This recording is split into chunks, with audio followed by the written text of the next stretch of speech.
Big protest are you, man. Big protest are you. Teacher them say no money, no work. No money, no work. 4 years now. No man, them out of order. Them out of order, Jamaica. But and even that me I talk about UHW I come to talk about, you know. And see it there, UA in a turmoil. Teacher them say they want them money, brother. They not run no joke. Every day them go protest. Can you imagine? It get that bad. You see, these are the type of thing we talk about mismanagement, you know, because at a point, I mean, honestly, it has to be said that this is a mismanagement. These types of things don't just happen. It had to be brewing. You get me I say? So there had to be a start. There had to be a festa. You know, things have it take a while for the people them come out and angry like this, Jamaica. You get me? So really and truly, they have nobody to blame but themselves in terms of what is happening at the UE and UHWI. The government have to take that L there, brother. The finance ministry have to take the L. Andrew Honest portfolio have to take the L. The education ministry has to take the L as well. So you have Dora the Explorer, Bud Williams, and Andrew. All of them have to be held accountable for what go on right. So you see what I deal with. What's up, Norma? How you doing? Welcome, Norma. How are you? Good day, everybody. Let me know where you guys are watching from. And let me know what you guys are doing. Hope that you guys are having a good day. Karen, bless up yourself. Karen. All right. So we see the prophetic word coming to pass, ladies and gentlemen. It is manifesting in such a way where, Pastor Peter Chambers said it. The God is gonna allow and put the spirit. Thousands of pro-government demonstrators rallied in God is gonna allow the people to rise up against the government. Partial blockade of the Strait of Hormuz. Iran calls the move. Hold on. Every time I go on this phone, you know, it's an old phone. Let me not even curse the phone, because the phone old. It's an old phone, Jamaica. Where you say? T-Bronx? You in the Bronx? Lady Ninja, hi, how are you? Let me know which country you guys are watching from. Canada, USA, Africa, wherever you are in the world. Let me know where you guys are watching from. All right.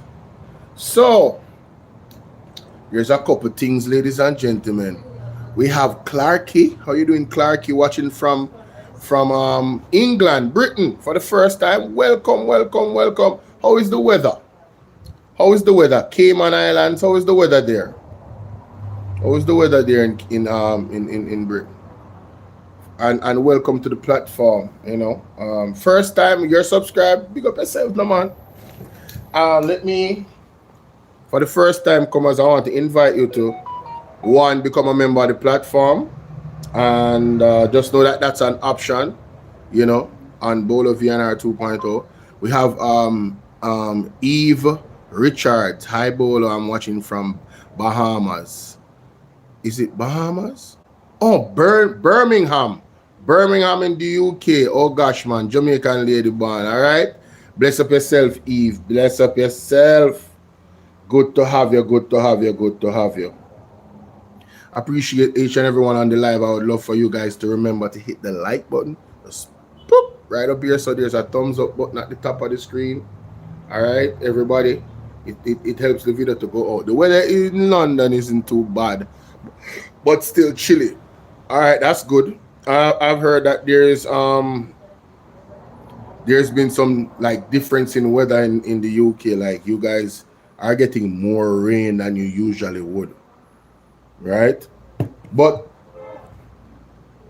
Jamaica, why I tell you, when it rains, it pours. When it rains, it pours. We have a lot to talk about. We have a lot to deal with. I guess we should have to just get right into it. So, recently the UHWI has come under fire because of the Auditor General report. There was some things that was declared in the first meeting that has now been retracted. Apparently there was no flood in Jamaica. No, man. Oh gosh, man. Big up Mystic Sensation, man. A general, real general in this space. You understand? Yeah, man. He always endorse me over there, man. I mean, always endorse him from day one because I've learned a lot from a lot of the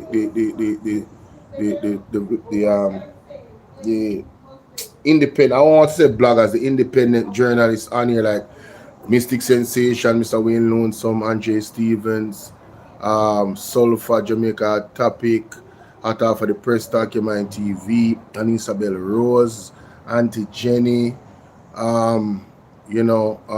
Jamaica Carlos, you know what I mean? Mr. Will Rattigan. You know, I've learned a lot.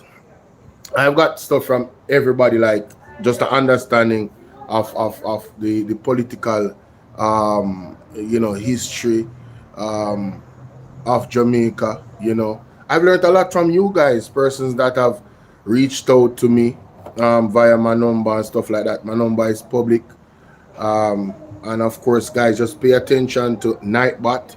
As you can see, everybody on Bolo VNR 2.0, that Nightbot, the AI moderator, just dropped my number in the chat. It says to join my WhatsApp group, good people.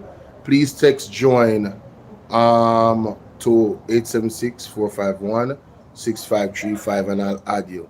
All right.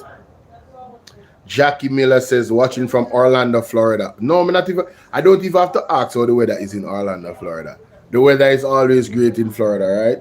Except when there is a hurricane or something to that effect. So I don't even have to ask how the weather is in Florida. But yeah, let me just drop this in the chat so you guys can join my group, or you can join my WhatsApp channel. And of course, as I said, my number is 876-451-6535. For all the Destiny Helpers persons that would love to donate, and the options that are in the pinned comment is not the option you have. You can reach out to me on WhatsApp, and I have a Zelle. I have the Zelle information I can send to you that I will not post on this. There's a Zelle there, but it's just an email, and sometimes there's some difficulty for people to actually find the Zelle. But there's another Zelle I have that has the number, and it's easier to find. That's my brother Paul Chin. Is the same. He's the one that owns the Cash App. My brother Paul Chin is the Cash App information is there. That's him. That's another option. Anyway, just wanted to get that out of the way. Hitting the like button, sharing, all that good stuff. Becoming a member of the platform. The super chat is open on Bolo VNR 2.0. You can send gifts as well. All of that. All right, cool. Get that out of the way. So welcome again, guys. Let me go to these. Mighty God of Daniel. I tell you. Let us examine some key things that happen in the group, in the PAC meeting. First of all, social media posts, ladies and gentlemen, right? PAC committee coverage, April 14, 2026, right? All right. This is a summary. One issue, there's a $40 billion tax debt by the UHWI. Hi, Andrea. $40 billion. That is the first issue. The UHWI owes the TAJ, us the people of Jamaica, $40 billion. That is problematic. All right? That's problematic. All right? Let me tell you that it's very, very problematic. It says here that outrage, the hospital that is supposed to save your life, owes $40 billion in taxes. Not 40 million, you know, billion. And the TAJ will drag you in court over $50,000. Jamaica, are we sleeping? Think about it. Are we sleeping? That is the first thing Jamaica They are dragging Dennis Gordon for $10 million plus that he paid. He has now paid the $10 million plus Jamaica. And they want to label the man as a criminal when the man has done so much.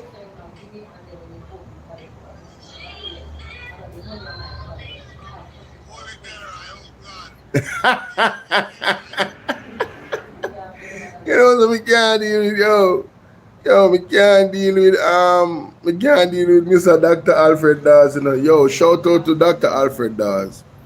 Dr. Alfred Dawes not easy, man. Oh my God. So back to the UHWI. Back to the UHWI Jamaica. Jeez and peace. What are they? Let me just yeah, right here, sir. Right. You know what? I have to do this. Something came up. I'm telling you, I'm busy, you know. Jeez, no, sir. Jamaica. Me said, yo, do what I work me have to do. You can't stay still, Virgin. You can't stay still. I have 26 dialysis machines up at University Hospital and over 17 of them are out. I'm heard in one corner.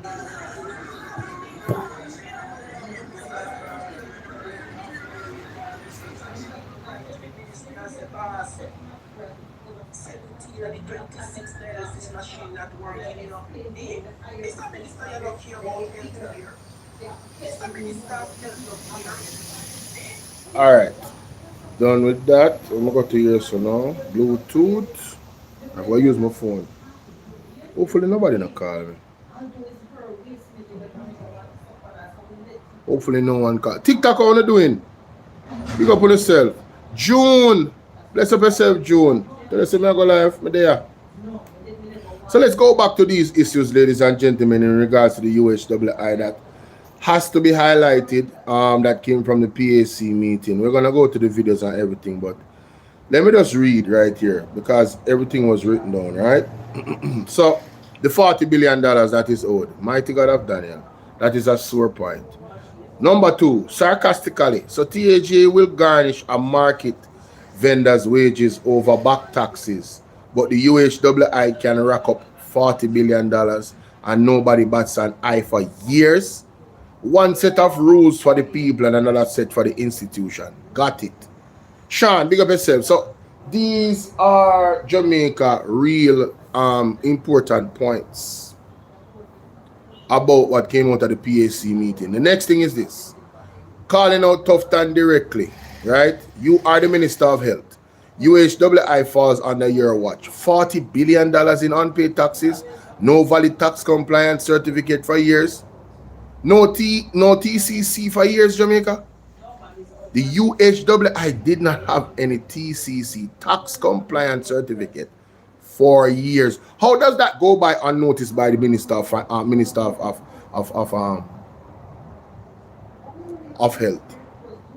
How do you give an excuse, a valid excuse for that type of incompetence? Please explain that to me, right? Right? So the next thing is this. No valid tax compliance for years. What exactly have you been doing, Mr. Tufton? We need answers, not a press conference. Answers. And you know, right now, Christopher Tufton is at a press conference, ladies and gentlemen. Like everything is hunky-dory. Millicent, big up. Like everything is hunky-dory and wonderful. I'm going to share up the live for my TikTok. Remember, the aim is 50,000 likes on TikTok. All right, only can help with the live goal. That's optional. On Bolo VNR 2.0 and on TikTok. But I need you guys to really hit the like button, all right, and share the live with at least 5 people. The next thing is this.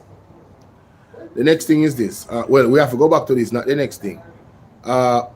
40 billion owed in taxes, no compliance certification, importing medicine through another ministry. This is not mismanagement, this is negligence. Do you guys agree? Well, you say the minister is moonlighting as ministers, but focus on making money in their own business. Thank you so much. They are extremely distracted, ladies and gentlemen, right? They are extremely distracted. There's another message here.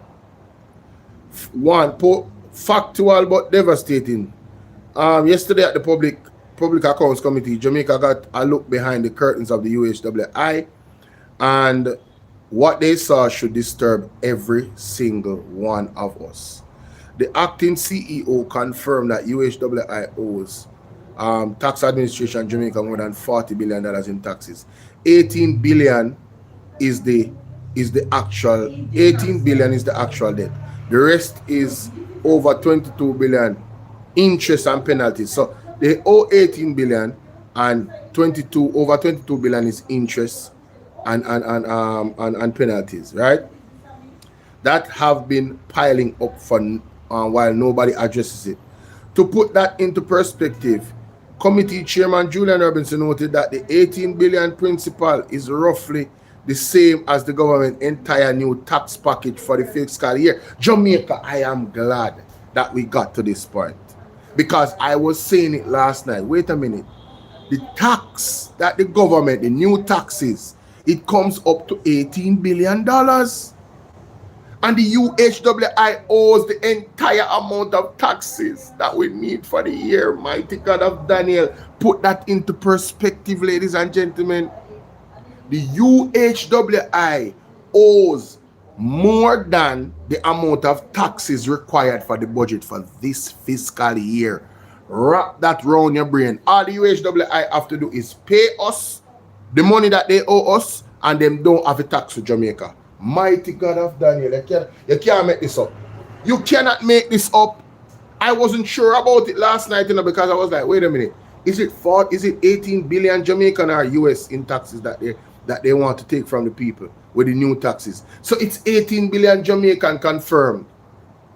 And the UHWI owes 40 billion.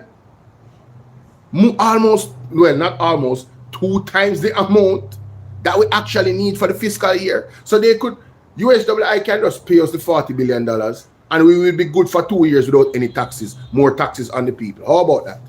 That they owe us.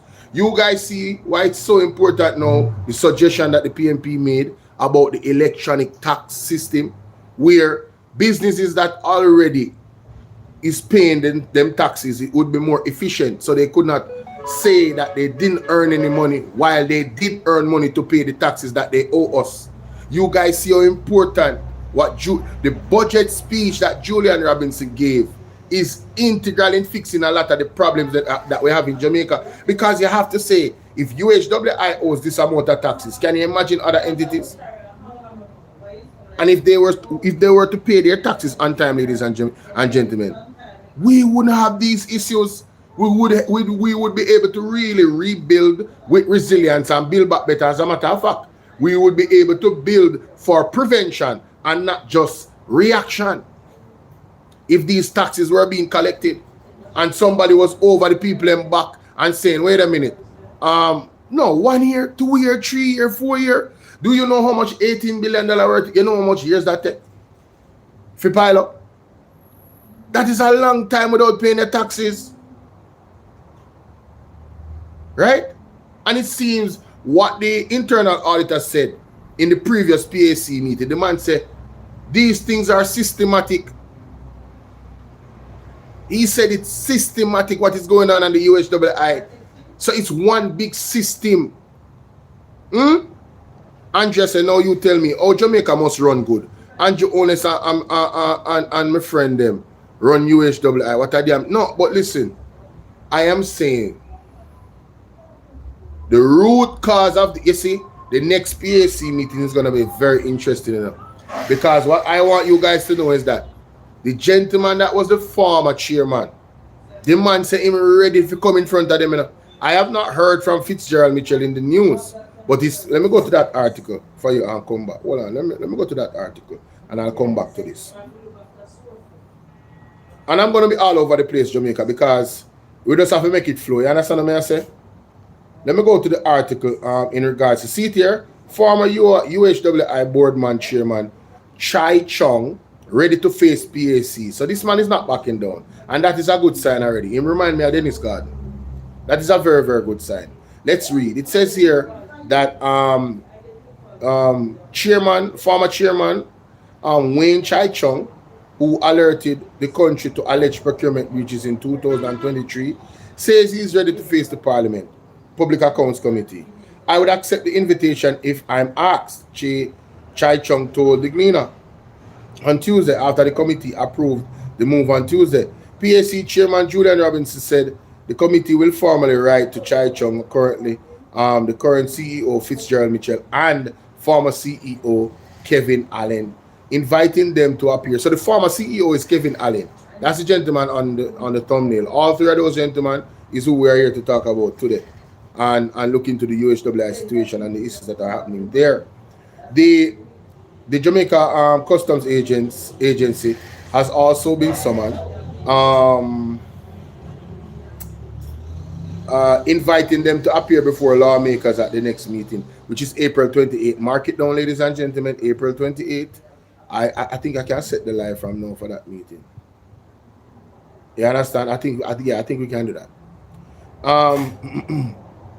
The Jamaica Customs Agency also has been summoned. Mitchell told the Gleaner on Wednesday morning that he had not received any communication from the Parliament of Jamaica. So Fitzgerald Mitchell said he has not received any communication, which I would assume that if he does receive a communication, he will present himself in front of the lawmakers. And if he doesn't, then we have a problem. Because I think that would be a breach of the law, isn't it? But we're not going to go there. I think he has to show up, ladies and gentlemen, right? Because this is very, very serious. 1 second. So it goes on to say that that's for further thoughts, he said when asked if he would accept the PSA. That's for further thoughts? So hold on. So wait, he's leaving the room for whether or not he's going to show up in front of the PAC meeting? Jamaica, we have to get one court order. All right, I said there now. Yeah, because if the present situation at the UHWI and have to play something. No, this man is out of order. Hold on there. No, Jamaica. Him out of order. What do you mean? Him have got to think about it. No, wait. Let me go back to a question that Tava. What's your name? Tava or Ava Williams, the new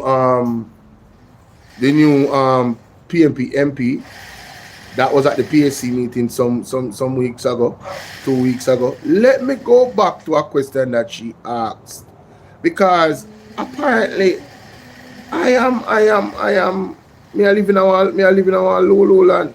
Something wrong with me. Something is fundamental. Is either something wrong with me or something wrong with them. One out of the two is a fact. You understand? Because this doesn't make no sense right now. Where is it? Where is it? The PAC meeting, Integrity Commission, Joint Select, Public Accounts Committee, March 11th. I believe this is it. Yes, I believe this is Generally it. Procure buses for the JUTC scheme? No, this is not it. This is an older one. That is an older one. Public Accounts Committee. That's what I'm looking for. You know, I need to put it in my, what do you call it? Yes, 2 weeks ago. See it there? Strategic and transformational. Hold on, them people. Having some glitches here. We're done, but we're not properly up. Here we go. Got him. I find out there are a number of... Yeah, man. Right, yes, sir. Listen to this. That's all I wanted to get the procedure, because we're going to get into the meat of the matter later. Right. Thank you. All right, member, I don't know if it's Hamilton. Yes, go ahead. Hamilton. Yes, Mr. Tova Hamilton. Based on what I'm hearing, I find out there are a number of irregularities and anomalies within the governance structure of the university. Right. But one that stands out for me is the audit finding speaking to contracts that were approved by the CEO without documented evidence of evaluation or procurement committee review. And I wanted to find out whether the internal auditor ever highlighted any such irregularity and whom did he report that to? Rewind, say that That again. there are a number of irregularities Yes. and anomalies Right. within the governance structure of the university. Mm-hmm. But one that stands out for me Mm-hmm. is the audit finding speaking to contracts that were approved by the CEO Right. without documented evidence of evaluation or procurement committee review. And I wanted to find out whether the internal auditor ever highlighted any such irregularity and whom did he report that to? Listen to this. You heard the question, sir? Repeat it again, Tova. All right, just repeat your question, Member Hamilton. There is an audit finding Mm-hmm. that states that contracts were approved by the CEO without documented evidence of evaluation or procurement committee review. And I wanted to find out if your department ever highlighted such an irregularity and to whom did you make that report in that instance? All right, thank you, member. Not the same instance, but in similar instances, because normally when we're doing those reviews, we would have looked in the minutes to see those contracts that were approved, and we had issues. We have highlighted issues in which we saw contracts that were completed, but we did not see them as ratified in the minutes. And it's in the audit findings, in the audit reports, and it is there, and nothing was done about it. And submitted to whom? The board. All our audit reports are sent to the audit committee and the CEO. We have a dual reporting relationship where we report administratively to the CEO and functionally to the audit committee. So every quarter, Chair, the audit committee would get a report of all the audit activities for each quarter.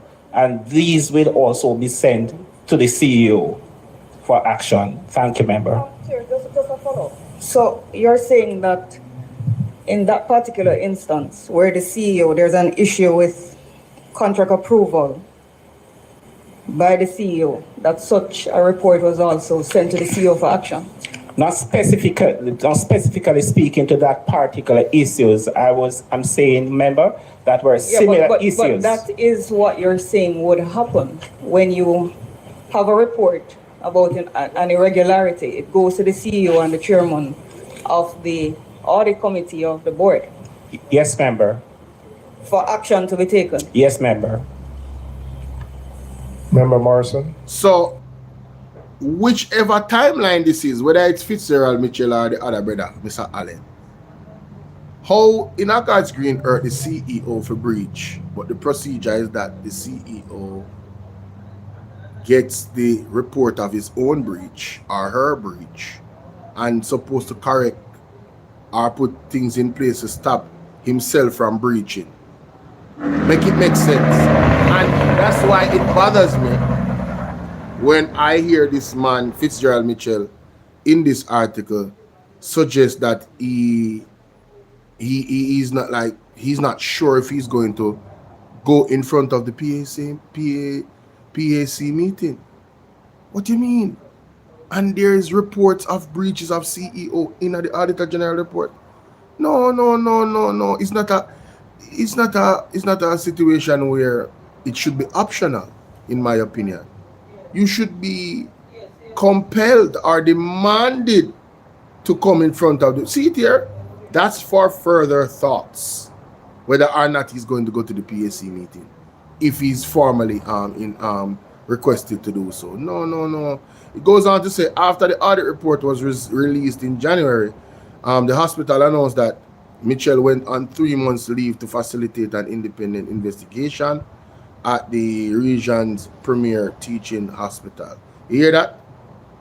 3 months leave. Vacation in Jamaica. The Gleaner has sought a response from Allen.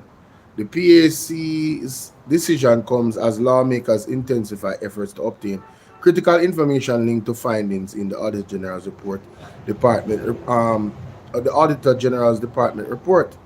That report found the UHWI awarded $521 million in contracts without essential procurement documents and identified systemic breaches of the government procurement guidelines, including unapproved contracts, variations, and missing records.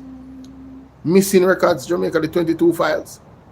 The audit also cited that the fact binding and the alleged misuse of tax exemption to import goods for 4 companies, Jack Den Group of Companies, Supreme Laundry Services, Scientific Medical Services, and Willman Sales Company Limited.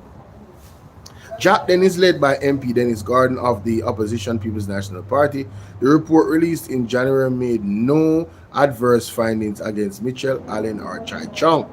From the first meeting that we had 2 weeks ago, it is apparent to me that the current management, the arrogance of these people, not true. I'm gonna tell you, man, I thought it was just me.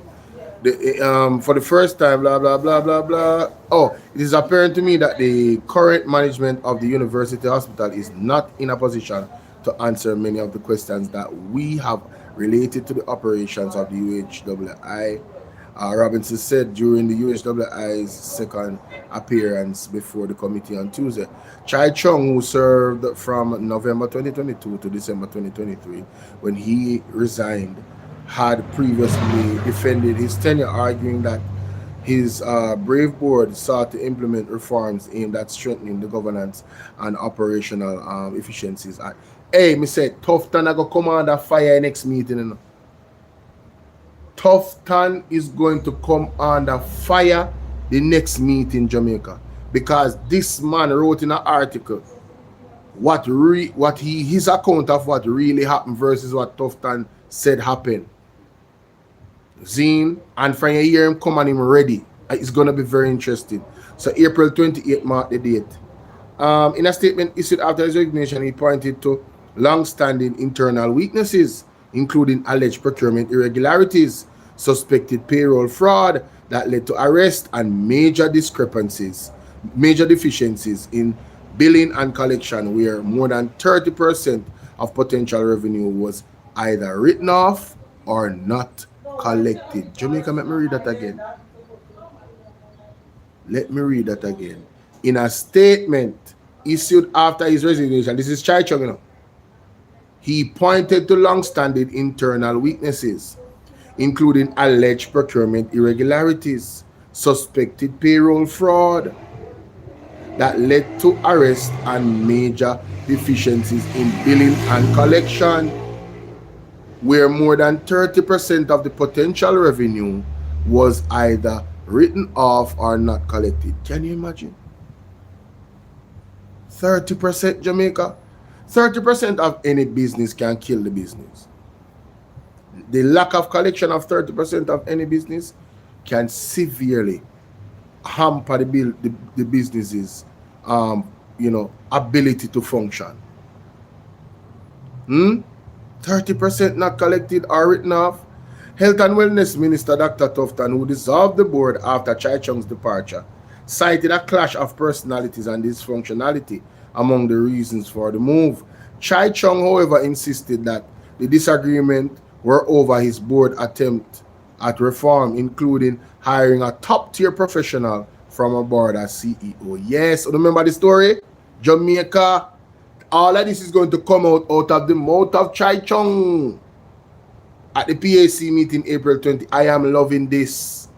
Oh my God, I am loving this. He also said Tufton overruled a board decision to replace Mitchell as acting CEO with another senior official. You hear that, Jamaica? Fitzgerald Mitchell. You hear him say? Tufton overruled a board decision to replace Mitchell. I don't know about him in preference. I want China man, I don't know. I don't know about that. Zane, last week Tufton said the issue that UHWI reflect long legacy and dysfunctional culture within the university. Jamaica, these people think we're such idiots. And Tufton in particular and Jones, the two of them do this, where they come and they make these statements that point to their failure, but they don't know that we are not stupid. You are telling us that you're a failure. So you should resign. That's all they're saying when they said this, Long-standing issues of legacy. How long has the JLP been in power? At what point did Christopher Tufton identify these long-standing legacy issues? And when did he try to change it? Obviously, the implementation of Fitzgerald Mitchell did not change nothing. And that is one of his boys. Think about that. That's one of his boys. So let's go back to the rest of the stuff here, ladies and gentlemen. That we have to really look into in regards to what is going on with this PAC thing, right? So, my bad, right here, so let me pick up where I left off. So 18 billion is the actual debt of that we need for that year, right? 18, no. To put it into perspective, committee chairman Julian Robinson noted that the 18 billion principal is roughly the same as the government's entire new tax package for this fiscal year. 18 billion. Meanwhile, if you owe TAJ money, they will take you to court. They will garnish your wages. They will put your name in the paper. And Dr. Christopher Tufton, the Minister of Health, has been silent. The hospital operates under his ministry. These failures happen on his watch. We are calling on him to come before the Jamaican people and explain how this was allowed to reach this point. That is reasonable, right, Jamaica? I believe that is reasonable, right? I believe that is reasonable. Another thing now, community angry angle we need to talk about.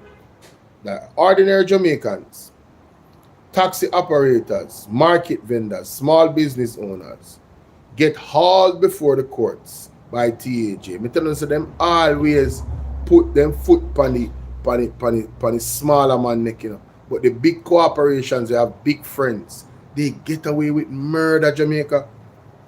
So let's look into it, right?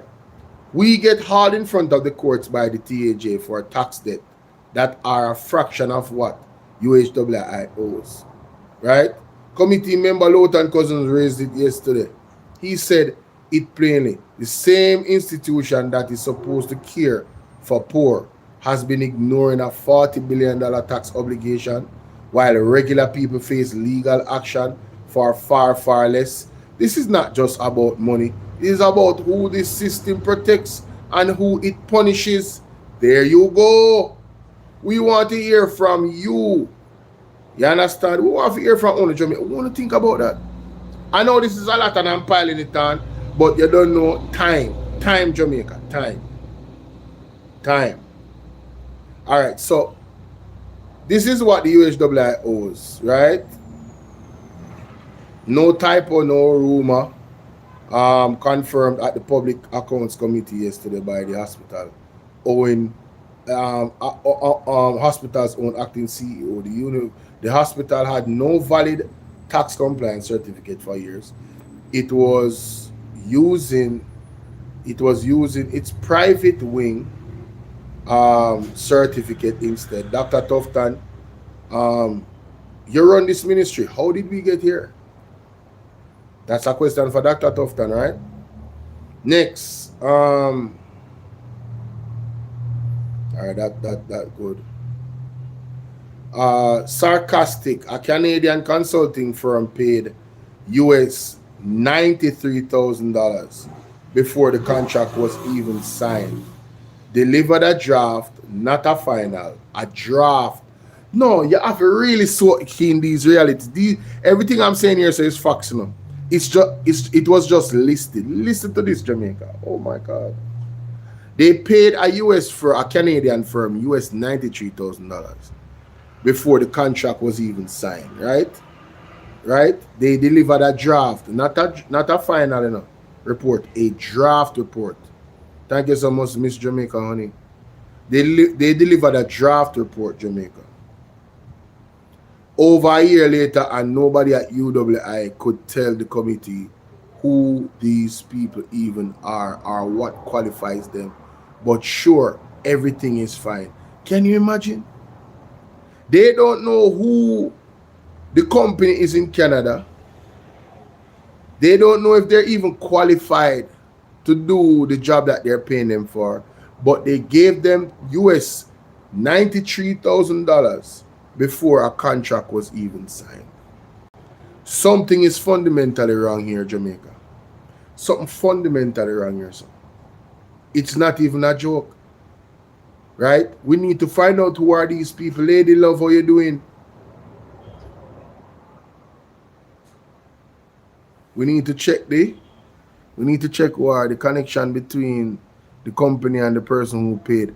I mean, we need to find out and investigate who these companies are linked to politically, because it look like they may have some sweet deal. Yeah, it look like they may have some sweet deal. Right? Now, sharp and factual, let us be clear about the William Pragmatic contract. Money paid before contract signed. First delivery arrived February 2026. Contract signed September 2024. Committee asked about the firm's experience. Hospital said they did not know. This is not a procurement issue. This is a scandal. No lies detected. I mean, not even one line are detected yet, Jamaica. Now, virage, what do you say? Delivery a year later, nobody knows their qualifications of the public. William Pragmatic Limited, that's one of the companies. See, these are the things that they don't want to talk about, you know, that is so egregious about the Auditor General findings, and then the investigation by the PAC, you know, at the PAC committee, the conversation and what it has revealed. Full breakdown. Here's a story about public money, a consulting contract, and a set of answers that nobody seems to have. The Auditor General flagged a contract between the University Hospital of the West Indies and a Canada firm called William Pragmatic Limited. The firm was hired to produce a turnaround plan for hospital, which as we now know is in serious financial trouble. Here is what the Public Accounts Committee of the contract value approximately US $93,000 or 15.5 million Jamaican dollars was paid to the firm before the contract was signed, before any work was documented, before any deliverable was produced. The contract was eventually signed September 2024. The first draft of the turnaround plan arrived in February 2026, more than a year later. And when the committee members asked the hospital representatives about the firm qualification, their track record and what made them suitable for this work, the answer was, we do not have that information. This money belongs to the Jamaican people. It flows through a public hospital under the Ministry of Health. Dr. Christopher Tufton is that minister. He owes the public a full explanation of how this contract was awarded, why money changed hands before a contract existed, and what accountability will follow. We are watching, and we are not letting this go. We're not letting this go, Jamaica. We're not letting this go. What else here? Oh my God, this is a lot. This is a lot. This is a lot. So Williams Pragmatic Limited, that contract is, I don't know.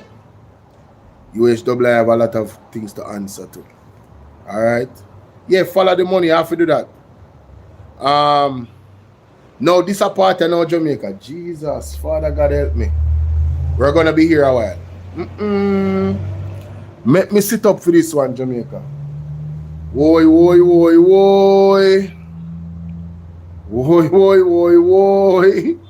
Woy, woy, woy, woy. Woy, woy. Ballot. Ballot. Ballot. Ballot.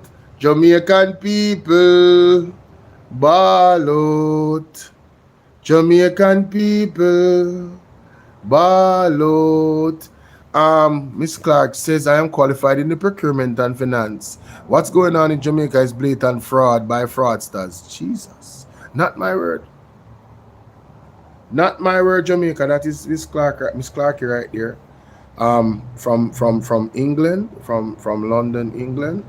Right? Well, probably not London, England, but England. And she said she's qualified in that area of procurement, and what she's hearing is fraud by fraudsters. Who the fraudsters are, I don't know, but that's what she's saying. Yes? That's why we need answers and we need clarity. As the world turns, Jamaica, as the world turns. Anyway, it says here that, where is it? My bad, my apologies.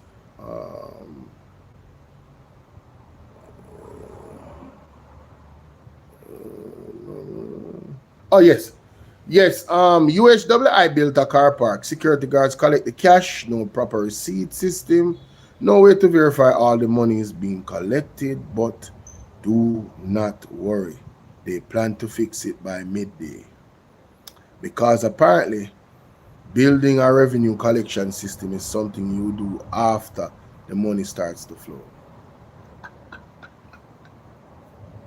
A bit of sarcasm for you there, ladies and gentlemen. This is not funny.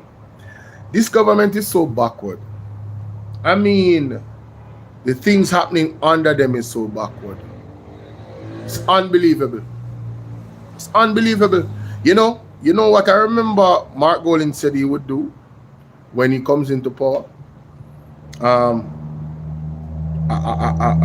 massive audit of all ministries.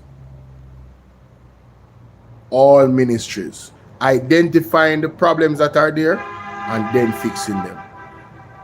And I'm telling you, if the Jamaica Labour Party had done that and I was serious about governing this country in a professional and capable and competent way, these issues at the UHWI could never be there. Some of them, it squarely lays on the shoulder of Christopher Tufton. It's no $40 billion and no taxes paid. Isn't the TAJ in the office of the Prime Minister? Isn't the TAJ operating in, I am not sure, I'm asking, isn't the TAJ operating on the office of the Prime Minister?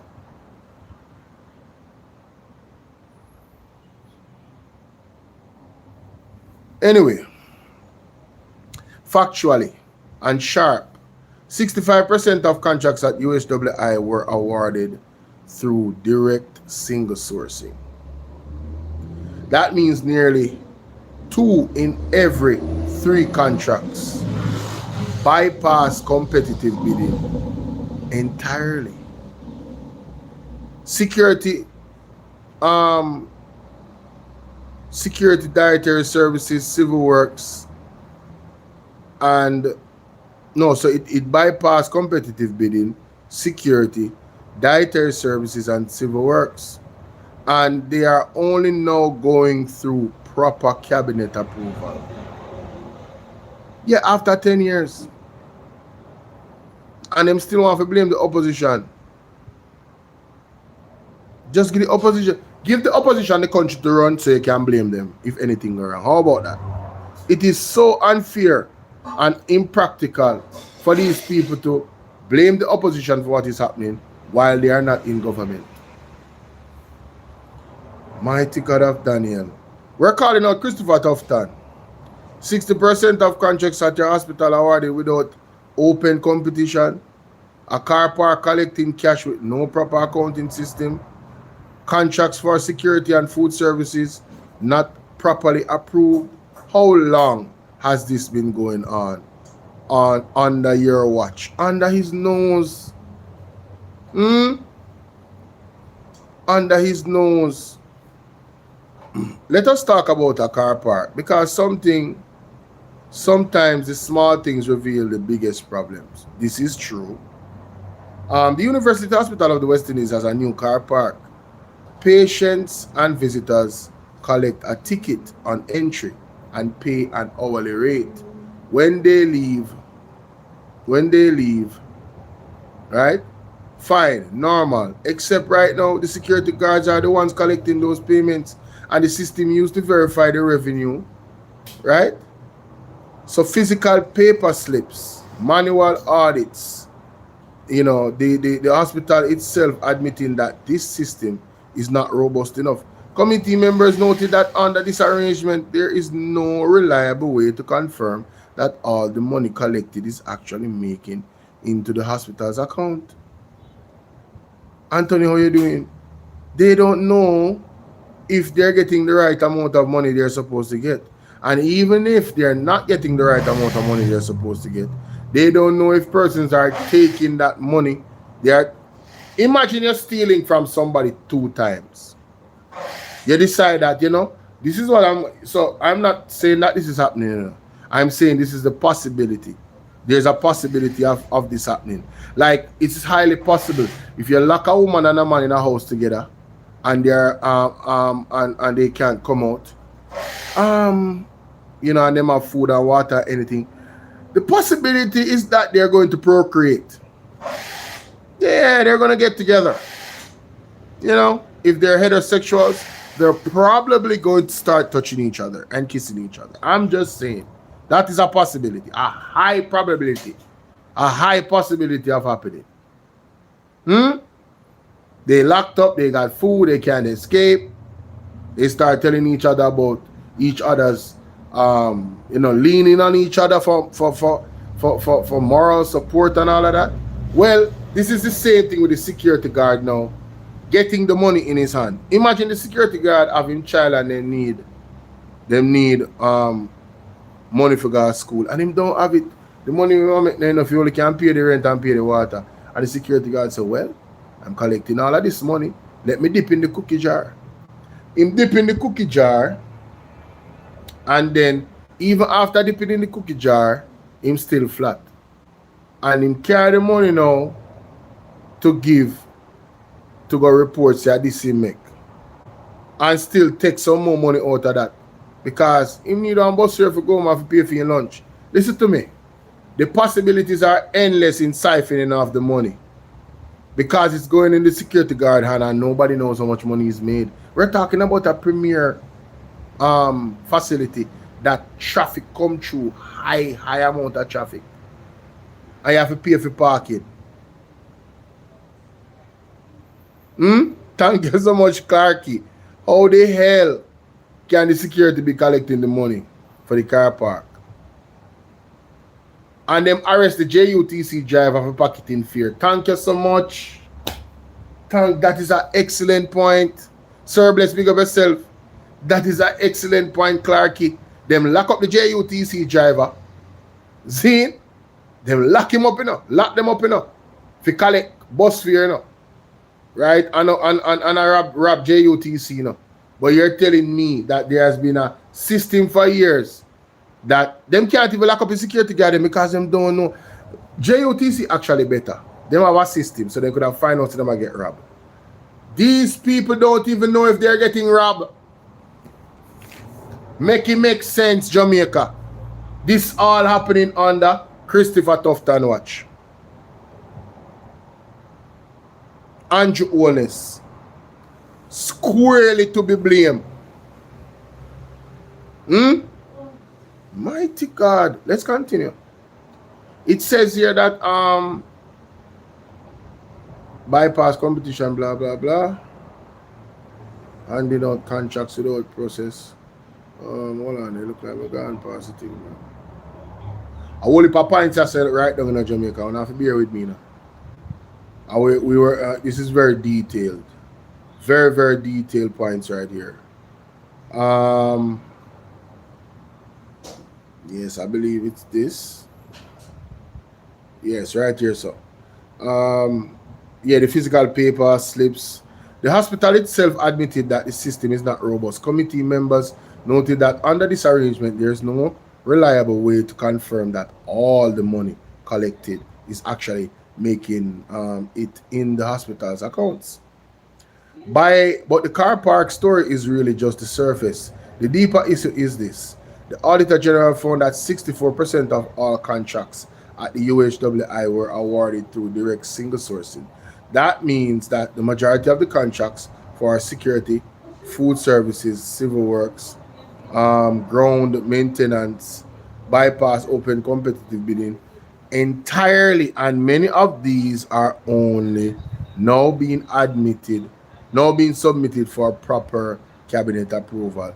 This is a hospital that is $40 billion in tax debt, cannot account for its car park revenue, and has been handing out contracts without proper process for years. Dr. Christopher Tufton has been the Minister of Health. These failures did not happen overnight. They happened on a watch, his watch. We want accountability, we want answers, and we will keep asking until we get them. What's up, Feby? Bless up yourself. Bless up yourself, Feby. Cheese and peas and wheeze and $40 billion, Jamaica.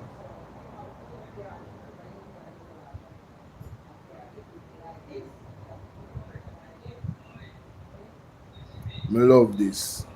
I have to forward this to myself. I think I'm gonna continue to come back to those points. Those points are excellent points. Let's go to some of the video, the audio, ladies and gentlemen. Do I have the permission to segue a little bit into this, the roof program thing? Just give me a second, Jamaica. Listen to this. Why one benefit per household? Suppose I've lost. Why one benefit per household? Suppose I've lost everything. Well, let me tell you why. Because you have, remember, 113,234 households assessed. It's a lot of people to help. Sorry, 113, my item bad. What is wrong with you? Go again. 565. Let me teleport over to you a second. 113,565 real-time updates. So, you tell me my own is.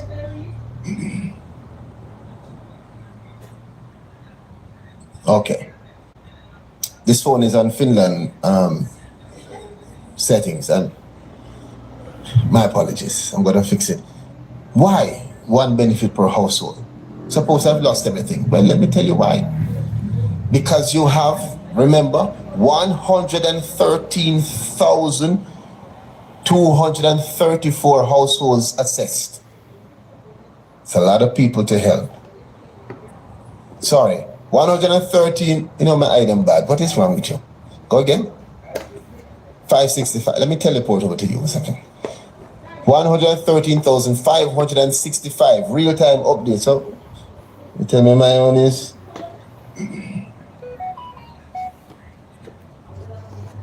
Okay. This phone is on Finland settings. Yo, the man have the audacity for boast about him go up on vacation while the Jamaican people them suffering. All the issues that the People's National Party mentioned yesterday in the press conference. This man is out here. No, this is Colonel Charles Jr.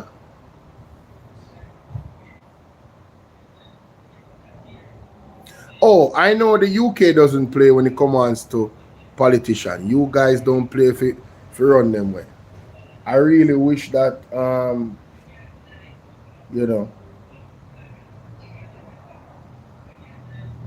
I really wish that Jamaica would follow suit. I really do. I really wish that we were that serious. You know what I mean? But unfortunately, let me play another clip. You will not receive a benefit. We have said it before, but let me say it again. Not all persons who are assessed will receive a grant under roofs or under the shelter recovery program. Again, another point of contention that must be clarified. You will not receive a benefit. We have said it before, but let me say it again.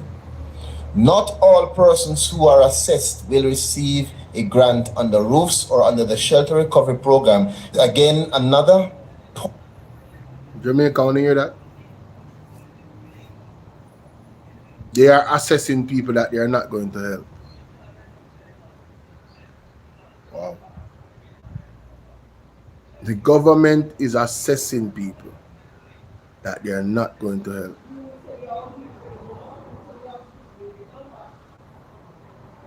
Did they even mention this before? Gail, how are you doing?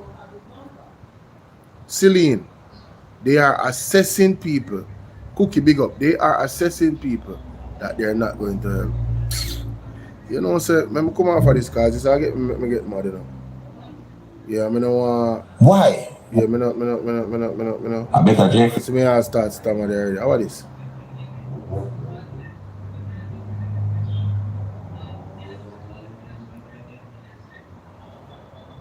I better Jeffrey did actually have a license strap on him because according to the news report, this worse. 15 now, according to the allegations, are about 15, according to Jeffrey.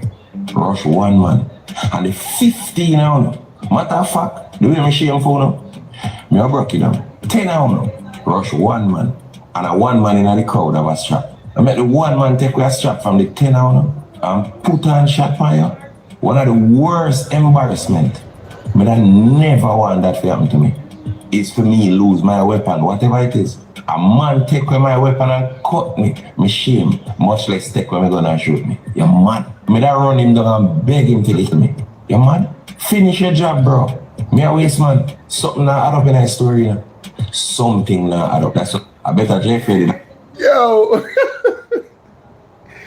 Yo, big up twins and twins, yeah, man. Yo, brother. Yo, I needed that break. Oh, you say Raytown, where Raytown say? Raytown's on the reading post to get their information. Where you say Raytown? So, them do the assessment to get the people them information. You know, you're right. To backside. He's a smart individual, you know. Only hear what Raytown say? Raytown say. And Raytown away what's your name? Sup they come from. Miss Rosalie Hamilton for your constituency. Zine? No. That sounds accurate. Miss Birdie, what's up? That sounds very accurate, Jamaica. What a thing. What a day when war becomes a thing of the past and peace. We will have it at last in life. Oh yes, thank God we can go. I can't turn on back my computer and use it now because hold on there, I want to go on there, so.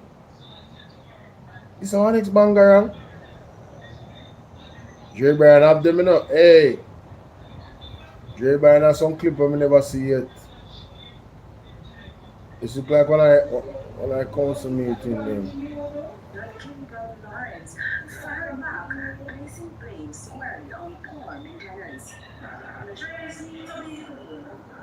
From top to bottom, the market is not being maintained. The market is hard. You want to pay $5 like a month, and you see still missing the growth of market. Everyone's in commercial company now see it. You want to pay $5 like a month, and you see still missing the growth of market. Everyone's in commercial company now see it.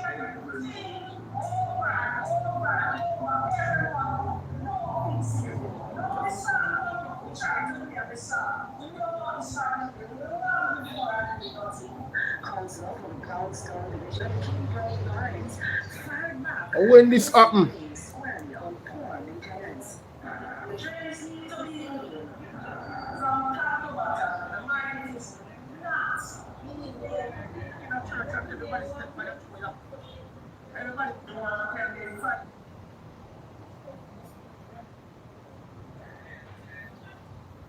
Let me see if I can get this thing off work, yeah, man. I don't know why the box decided to say it gonna stop work now.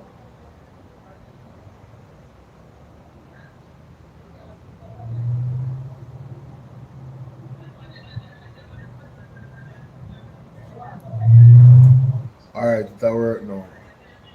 Thank God. Thank God it's working.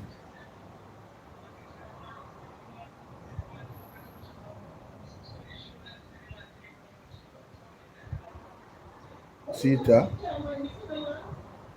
Months, and the zinc still missing in the brown stone market. Every month in commercial, we complain about the same thing over and over and over. Every month, no fixing. No, this time come, we try to get this time. You know this problem long before I did nothing. Councillor for the Brownstone Division, Kim Brown Lawrence, fired back, placing blame squarely on poor maintenance. The drains need to be clean. From top to bottom, the market is not being maintained. The market hardly wash, much less the drains are being cleaned. That's why we keep having recurring problems, my lady. Councillor for the Dry Harbour Division, Carlton Ricketts, slamming his desk in visible frustration, painted a picture of neglect, decay, and indignity to vendors. When you go in here, you see the cobweb. Up until now, there are missing zincs from hurricane. And we have been riding that. Go and come, and you want to tell me $5 almighty months, and the zinc still missing in the Brownstone market. Come on. Back in Brownstone, vendors cope by rigging tarpaulins inside the market or wading through filthy water during downpours. But Councillor Brown Lawrence says the warning signs were there long before the latest flooding. Every month in commercial, we complain about the same thing over and over and over. Every month, no fixing. No, this time come, we try to blame the storm. You know this problem long before I did nothing. Jamaica, let me put into perspective what is happening here. Kimbrough Lawrence versus Crystal Lee. Remember say Kimbrough Lawrence a labor right, you know? Remember say she in a part of rural situation where they are caught. Yeah. She a part of that. Yeah. Her name is in it. Right? And Crystal Lee, you know, the people must say, the same labor say, oh, you can't blame the storm. Poor representation. No, I don't understand how Gabby win that seat there. Northwest, Center. I don't understand how Gabriela Morris lost. That's when I see them when I feel like they need to investigate. Straight up and down. I don't understand how that happened. Make it make sense, bro. If you were watching and you were on the ground for that situation, right? Make it make sense how Gabriela Morris lose at the seat there. Where people them know? Want to take money? Want to take money and vote against Gabriela? Because I'm not seeing nothing else. I am not seeing performance from Crystal Lee. Chill, what's up, my brother? Chill, what you waiting on to become a member of the platform, man? All of my day ones need to be a member of the platform, bro. All of my day ones. But blessings, good to see you, bro. So I don't understand how the Labourites, Jamaica Labour Party, the ruling government, is fighting each other on every level. Don't you guys see it? Every level. Man, this is something else, bro. But anyway, going back to you know, the UHWI. We can't just, you know, I haven't even played those videos yet. So let me go to them. Thank you kindly. So this one is the TCC. Listen to this. It's quite interesting, when you consider that utilizing the tax compliance certificate of the private bill. It's quite interesting, when you consider that UWI was utilizing the tax. Hold up, wait a minute. Shout out to my brother Chill. Becoming an honorable member of the platform. Shout out to my brother Chill. Big up yourself, my brother. Jada says, if I remember what? Jada, I'm gonna make you a moderator because I don't know why them a block your comments them now. You don't say nothing. You don't say anything that's untoward. Bolo, do you remember the first time Miss Lee went down the market, them run her out? Oh yes, and I believe Andrew was there as well. Literally security carry her back to her vehicle. I remember that. She went back with the PM and it was all smile.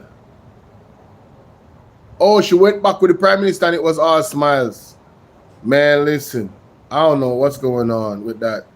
But Ronnie said the $18 billion would run the country without any new taxes. Yes, Ronnie, it is so egregious that UHWI, one entity that is funded by the government, by the way, it's what, 58% of the funding to the UHWI comes from our tax dollars. 58%, you know? And you owe us $40 billion in taxes. Any company that is being run by the government must not owe taxes. That is partially being run by the government should not owe no. They should be the most tax compliant government ever. You benefit from our taxes. Selvanev, my honorable member of the platform, big up yourself, my brother. They were complaining about Crystal Lee. It was really strange how Gabriela lost. I'm telling you. Let's continue with the TCC. Hospital. For a number of years it appears. Yes. In fact, many of the items that were brought in using the... What do you mean by video cannot be played? What? What is happening? Hold up, y'all. Something going on right here. Something happening right here. Okay, there we go. All right, so should be able to play now. It's quite interesting. Quite interesting. When you consider that UA was utilizing the tax compliance certificate of the private wing of the hospital. For a number of years it appears. In fact, many of the items that were brought in using the tax exemption status were resold to UA. And I'm now wondering, and I don't know if I can get some clarity, whether or not it was the absence of that tax compliance certificate, right? And the fact that you couldn't get it in through UA's TCC, the private things TCC, that you had to go this route. And it just shows how dangerous it is when you have entities in Jamaica, you have a lot of private persons who now are dragged before the court because them who are a little bit of tax compared to you. Wait a minute. And we're sitting here talking about $40 billion in taxes. Wait a minute. Shout out to Phoenix Rising in the building. How you doing, sweetheart? What's going on, baby? What's up? As if it is nothing. So, was it the absence of this tax compliance certificate? Remember, don't do that. Have respect, man. Don't do that. And it's a very important question.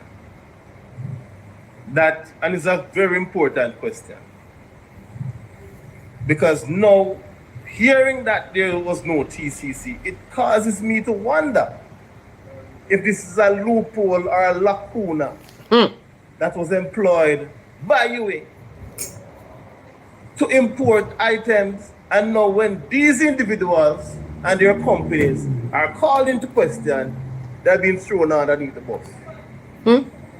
So, is it a case where because of the absence of the TCC, UA engaged these companies, and then that would explain why you had a buyback at 10 times at what they was imported? And it is documented here, so remember you need to consult the findings. It's not a buyback. So there was a buyback of crockery. Remember?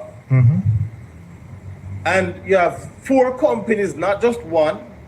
And we don't know whether or not any of the other 4 have anything to do with members in this house. Yes. I don't know why we're zoning in on one.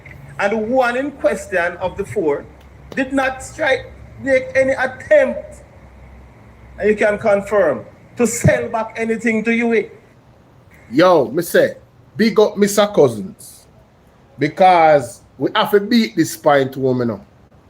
Zine, I think it is supremely hypocritical of any of the Jamaica Labour Party members that is in the PSC meeting to try to attempt to come at Jack then, showing their clear bias of having no interest in real accountability, just to attack Jack then because it's a PMP member of Parliament, own Jack then, run Jack then.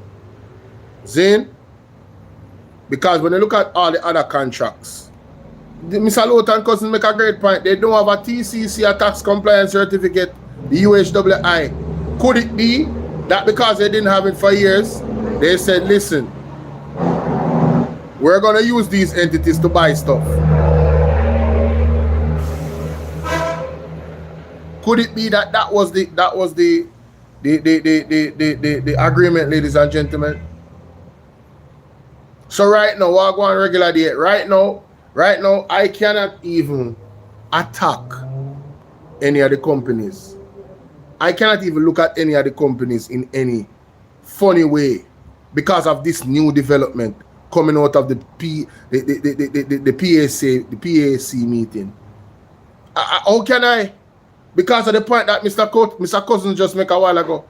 Two things we have to consider. One, the UHWI owe $40 billion worth in taxes. Two, they don't have a TCC, a tax compliance certificate.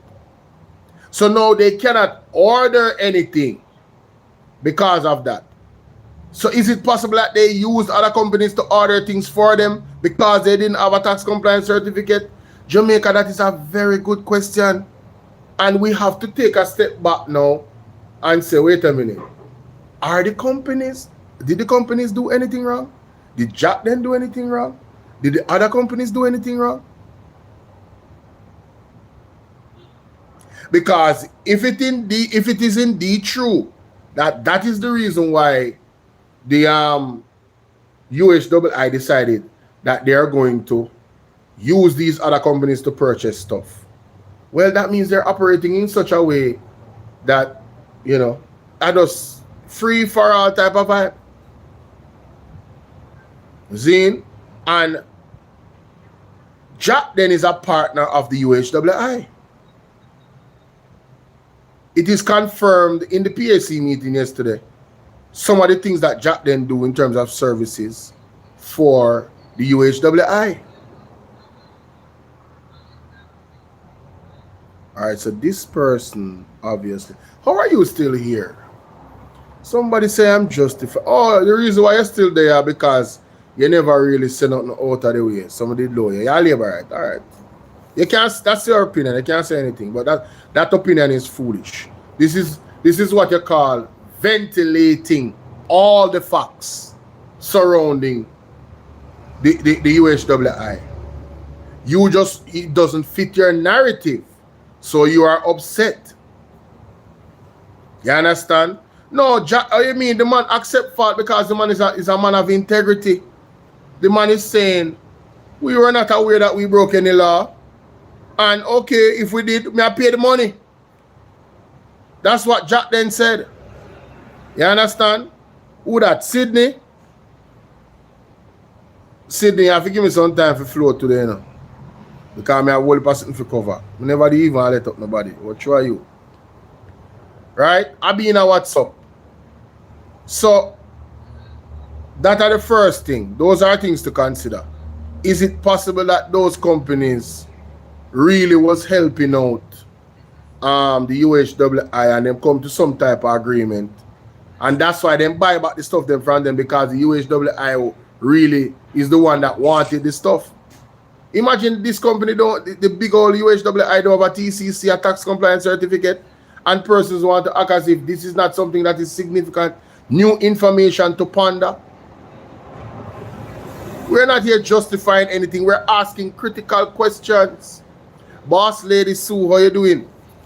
We're asking critical questions. Sydney, how you doing? Sydney. Sydney not talk to me. Sydney mute up. Nerida, I know say you don't want to come up here accident, you know. I know say you don't want to come up here. You must press the giant button by accident. Let me go to the next clip.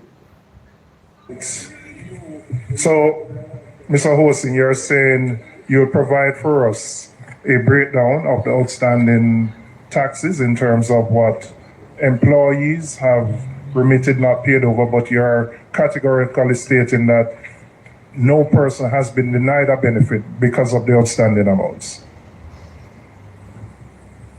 Yes, Mr. Chair, based on the information I've received, none has been denied a benefit. Okay. And you will, if you could provide for us, you said 18 billion is a substantive amount. Approximately. And interest and penalties would carry it up to 40. Are there discussions with the TAJ about whether writing off interest and penalties and moving to some kind of payment plan to settle the substantive amount? We're going to be approaching the ministry and then from there to the Ministry of Finance, because we have sought guidance from TAJ and they said this is something we'd have to speak to the Ministry of Finance about. Has that been done, or has there been formal correspondence with the Ministry? Not as yet. This was recent, and we will be speaking first to our ministry, and then the ministry and ourselves will then approach Ministry of Finance. And the temporary, so you have always operated with what you call a temporary TCC. Is that correct? No, Mr. Chair. We were, as an entity, using the TCC as is in the Auditor General's report of the University Hospital private wing, and since January of this year. Last summer, Bolo no knows what's up, Bolo no. It's been a long time. It's been too long. How are you doing? How's the family? Wagwan, Sydney. Yeah, Bolo, yeah, man. Yes, General. All right. When me I say it's Bolo. Yes, sir. I have to wonder, say, some people are selling my PMP, you know. I have to really, that me talk about every day, I have to really wonder, you know, because if you depend on, how can me, you depend on a program? And when we realize that you're right program, and me depend on you come up. And me I beat them, say the minister, know about no fighting them, brother, I know about it, we can expect Tufton panel. And you come up, come say, boy, other PMP, you come up, come say, boy, the minister no know nothing about that, and a date here, and the minister no know nothing about that. Just try water down my heart when people they labor right there. How you feel? How you feel, brother? But listen, all right, let us be fair. Nobody no know what the minister know, but the minister. But we can safely assume, anybody in their right mind can safely assume, so Tufton know about a lot of the things that's going on because I years it happen for, and him the minister for 10 years now. So nobody, it's not a good argument for somebody come against you if you say, brother, the man never know. They can't definitively say him never know nothing. It is more in the realm of that he knows something or he knows everything. As a matter of fact, the board member, the Fitzgerald Mitchell, I input him there. And him have 8 other persons as a part of the board. That is input him there. So what I know? They want to tell us that Christopher Tufton put 8 persons in a position and they are not reporting back to him. That's what they want to believe. Come on, man. Like, Bridget, joke thing, brother. Joke thing. Me read to extend and tell the man them say the man fired the old board and put in for him new board in the brother. Yeah, but what I know, that is going to come out in the next PAC meeting because Mr. Chai Chung is going to be there. The former I think he's what? Chairman? The former chairman. Chai Chung. No, he's the former chairman. And the former CEO, Mr. Allen, and also the present CEO, Fitzgerald Mitchell, will be there. Well, I don't know about Fitzgerald Mitchell, but I'm sure Chai Chung is going to be there. Why? Me reach a point, me reach and back up the man, you know, because I call Louis now. And I don't know, you know, one person shop to the people, as I never collect no money. Yes. And this prime minister, when the mother politician, get up and say, nah, sit down in the same parliament with him, yep. As an have a step where one side before the ease off and clear himself before him come back. Yes. So we say, what about this man? What you mean say the man don't know nothing? Alright. We reach to a stage that the car passing now. No, you want to come tell me say something like that. You collect money for the government, you know, and yourself. You can't make a security guard that collect money come give you. You don't know, say I'm going to take 3/4 and give you 1/4. Whether it was a security guard, or, what's up, Jamie? Whether it was a security guard or a cashier, you send a cashier to collect money and them don't have a cash register with receipts coming out of it. Or nothing at all to track the money to make sure that the amount of person coming in is the amount of person with them collect for and the amount of money we actually get. No checks and balance. Them can just rob up the money. Come on, man. So the 8 person at the board don't know about it. And if they know about it, Tufton must know about it too. And then look, didn't they spend money to build the car park? Of course. So wouldn't you want to have an efficient system to maximize getting back the money that you use for the car park? Good point that you bring in, brother. Good point. The government money or taxpayer money build the car park. Right? Madness. Because you have one thing now where you put grass there, we stop the vehicle then. Of course. And then you collect and you let government money buy, taxpayer money buy it. So Tufton must know about that. Brother, on a 1970 this, you know, at 2026, you know, look around the world. Can you imagine a government that wants us to go fully digital, but we have these issues? Joke thing, brother. Joke thing. Look at Mr. Garden and government money, Mr. Garden, collect, you know. And the man say he day to day running, you know, really know about that. He might be people working, but at the book stop at him, say, he might take full responsibility for that. Mr. Garden say that.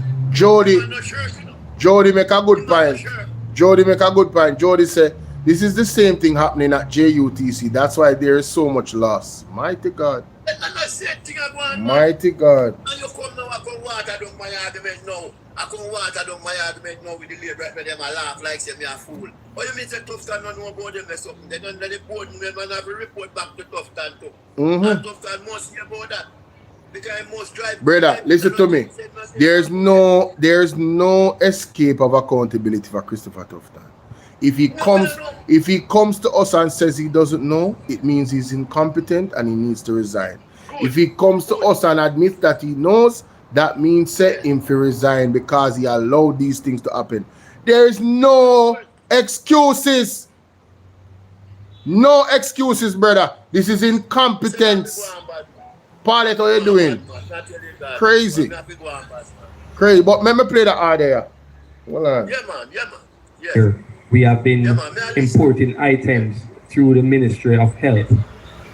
We recently received a temporary TCC because of the nature of our business and the urgency in terms of breaks.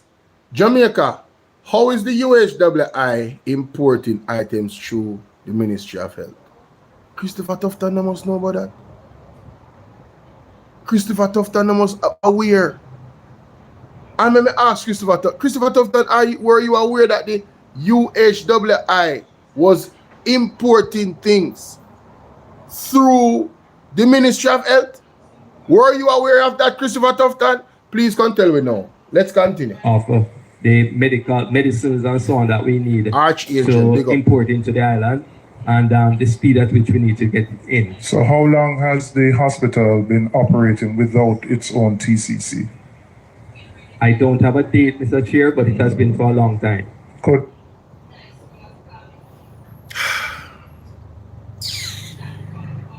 there are persons behind you who should be able to assist us with that question? The persons are here, but they too don't have the information as to when was the last time we had a TCC, and but it has been several years. So, so let me understand.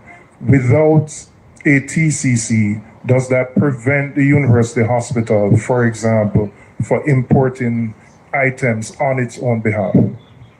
Yes, Mr. Chair.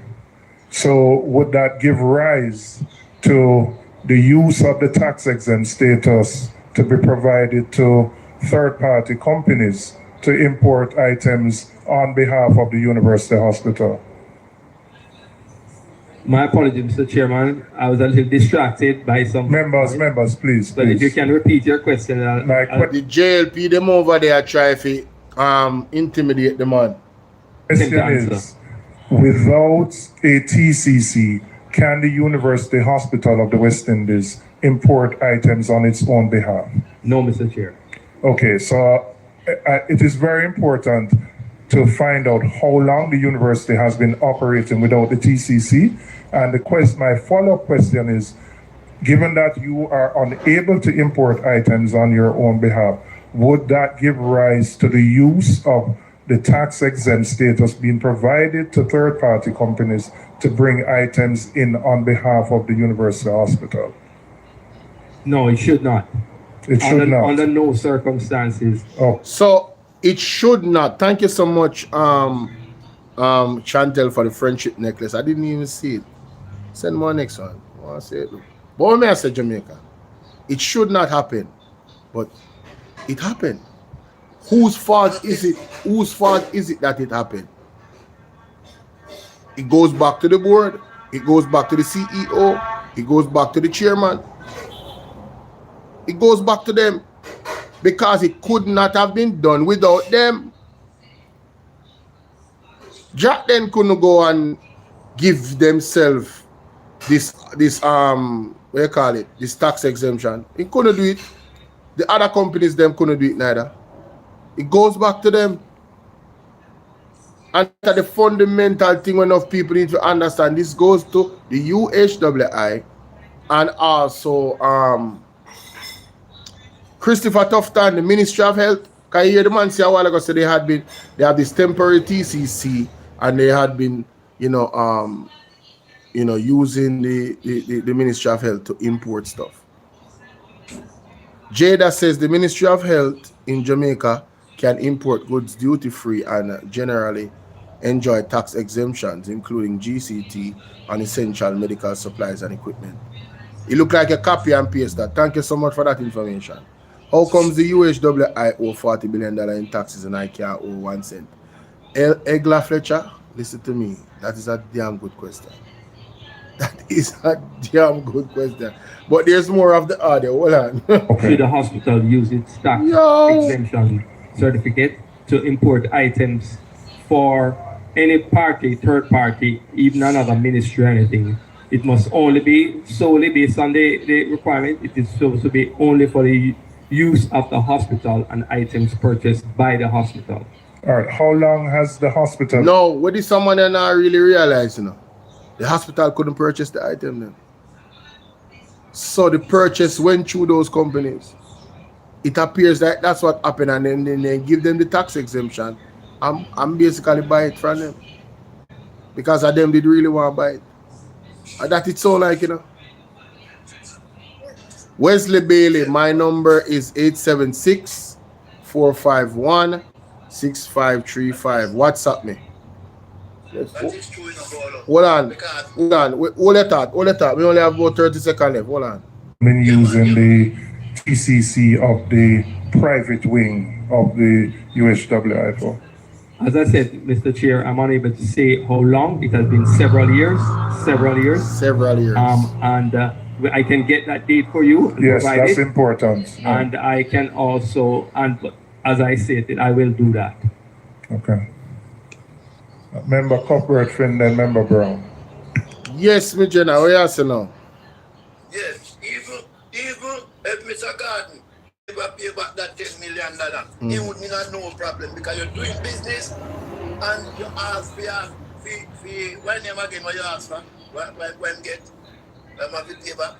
Yeah, I have to pay some money, custom. Yeah, when you ask for that, You legally have a right to ask for whether they give you or not give you, So no point doing that. You do business with the government and you are coming with your things them. And you can ask for that, I don't know, that is no wrong for ask for it, Them can't tell you flat say no, and them can't give you. Hi, so Carla. Yeah, man. No wrong at all. Hi, Jennifer. Me say you have to have a code and all and something you have to get you out of the machine and all and something. This guy don't know about that. He call up there, and we meet them, and he get it. Right? So you can't even have right to ask for it. I don't know about Bolo. But yeah, what go on? Dennis Garden was not directly involved in the decision making in regards to the situation, you know. It's his staff, but he is the owner, and he just take responsibility for it. You feel me? I say whether the staff are the best intentions or not. This is now in front of the court, and That's why me call. you see me? I say. That's why me call. God. Where I say, bro? God, you don't take the staff, and the man take full responsibility. Not for him company. Yeah. And that is manly thing. That is man. Yeah. But what people are silent about is the silence of the other companies. They're not hearing. See? That's what people are silent about. Silence of the other companies. Your next one I know, what them fit talk about now. Oh no, Bolo. You want to come tell me, say. All right, thank you. All right, I want. Yeah, you pay $15 million for your contract, and I know the contractor said that you pay that the money. Yeah, the US 93,000, and you only get you get a draft report. I know the report, brother. 2 years after. 2 years after you get a job, a waste of money that you know, and worse, they don't even know if the company is qualified to do the job that they pay them for. Yo, Look at them 15 million US. and you owe we 18 billion in a taxes, 40 billion with interest and penalties. And you pay the people. You know what was telling in the meeting yesterday? What was telling is Hero Clark was so upset that Jack didn't pay the money. That's what I got from it. Hey Mimi. What's up, Mimi? Hi Mimi. Yeah. Because you know why? You have a right to ask for it. Carlos, what you say? You have a right to ask for it, whether you get it or not. Right? And if you never get it, they wouldn't clear the things then. So you have a right to ask for it. Yeah, definitely. Right? Look how much people ask for that and get it. Definitely. That's how that make up the $40 billion. So I make no. Michelle. You come now, I combine with $110 million. I'm sure no say in a weekly business they give you more than $10 million when you go to collect to poor people. Yeah. No people come to use all the machine and don't have a cent and they make them use it. When they know what the dialysis machine? When they know what Yo, may I tell you, bro? All right. I also heard one of the JLP members them asking. What's she name? I don't remember her name, and I'm not interested either. She asked that if Jack then is getting persons from UHWI, and the man said he was not aware of it. No, me really want to question the answer now, right? In the next meeting, because we just want the truth. And I don't believe that Mr. Dennis Garden is lying about that. Why would he? Getting references from the UHWI. There is a real, there's a real problem where access to dialysis treatment is concerned in Jamaica. Yes. You feel what I say? So, but I'm glad that she asks it because them are try to dissect Dennis Garden thing 100%, and I'm glad they're doing that. Because the truth is the truth, I want the truth. You see, when it comes to the other companies, I will be watching them to see if they go at that with the same veracity that they are with this one. You understand? Because you can understand, say, and that the money, no, I don't feel that one use, and two people in more than one use, and not just one use thing, you know. Yes. And when the man give him free, when you go there without a cent, and the man look for you and say, but me can't say no, Mr. Man, because he might go pick him reach the yard before he analyze. Hold on there, Sydney. Carlos, you say they are work. Where you say go on? Me say you mash up my thing, because if me hire you if you run my show, and when me hire you run my show, you can tell me how my business go. What makes sense today? That is true. That is true. That is true. It's simple as that. It's very simple. Why Hi, Brenda. Tufton can't get fire? Why Tufton? Look here, Bobby man to go do shit. In the shit with the how much car and they run him well, not true. So why we can't fire Tufton? Well, you see, that is a question that will be left unanswered, you know, because we only can speculate. You know what I believe? I believe that that man have some secret for Andrew, you know. That's what I believe. That not no sense. That is what I believe. Because Tufton are the same one, I know. Tufton are the same man who say him want a leader when I have no problem with bright people. So from them time, them Andrew have problem. Not true. Because I never did support Andrew. So what is it now? Why all of these things happen? You know how much babies died in June in where the hospital name again? Jubilee Hospital? Jubilee Hospital. 25 babies died in 25 days. And the man is still in office. He has not been removed. When you look at Floyd Green, no movement there. And Jonas was so adamant about the C-19 rules, and people were charged hundreds of thousands of dollars, and Floyd Green was never charged. The DPP never chose to charge him neither. You understand what I deal with? All of these things, Jamaica. When you look at the individuals in the Jamaica Labour Party that did wrong, and you want to reward them, you not punish them. So my question is, everybody in a Jamaica have a business, they get a manager. And when the business go wrong, you call the manager, and you might talk to him one time, and it go wrong again. You won't call him again? No, man, you have to go, man. That now you deal with incompetence. Now you show me say you can't do your job. You can't manage it. You can't do your job, or you refuse to do it the right way. Either way, you have to go. So, what may I keep you? Why may I keep you? No, it don't make no sense. But we're gonna move on to the next. We're gonna move on to the next audio. Before you move the Bolo, the same question what the gentleman asked. I want to put in my verse on the night. Yes, sir. Remember last year before the election, before the poll come out, it was Andrew Holness, Christopher Tufton, and the third was Floyd Green. But Floyd Green is around 20 and 30 points behind, you know.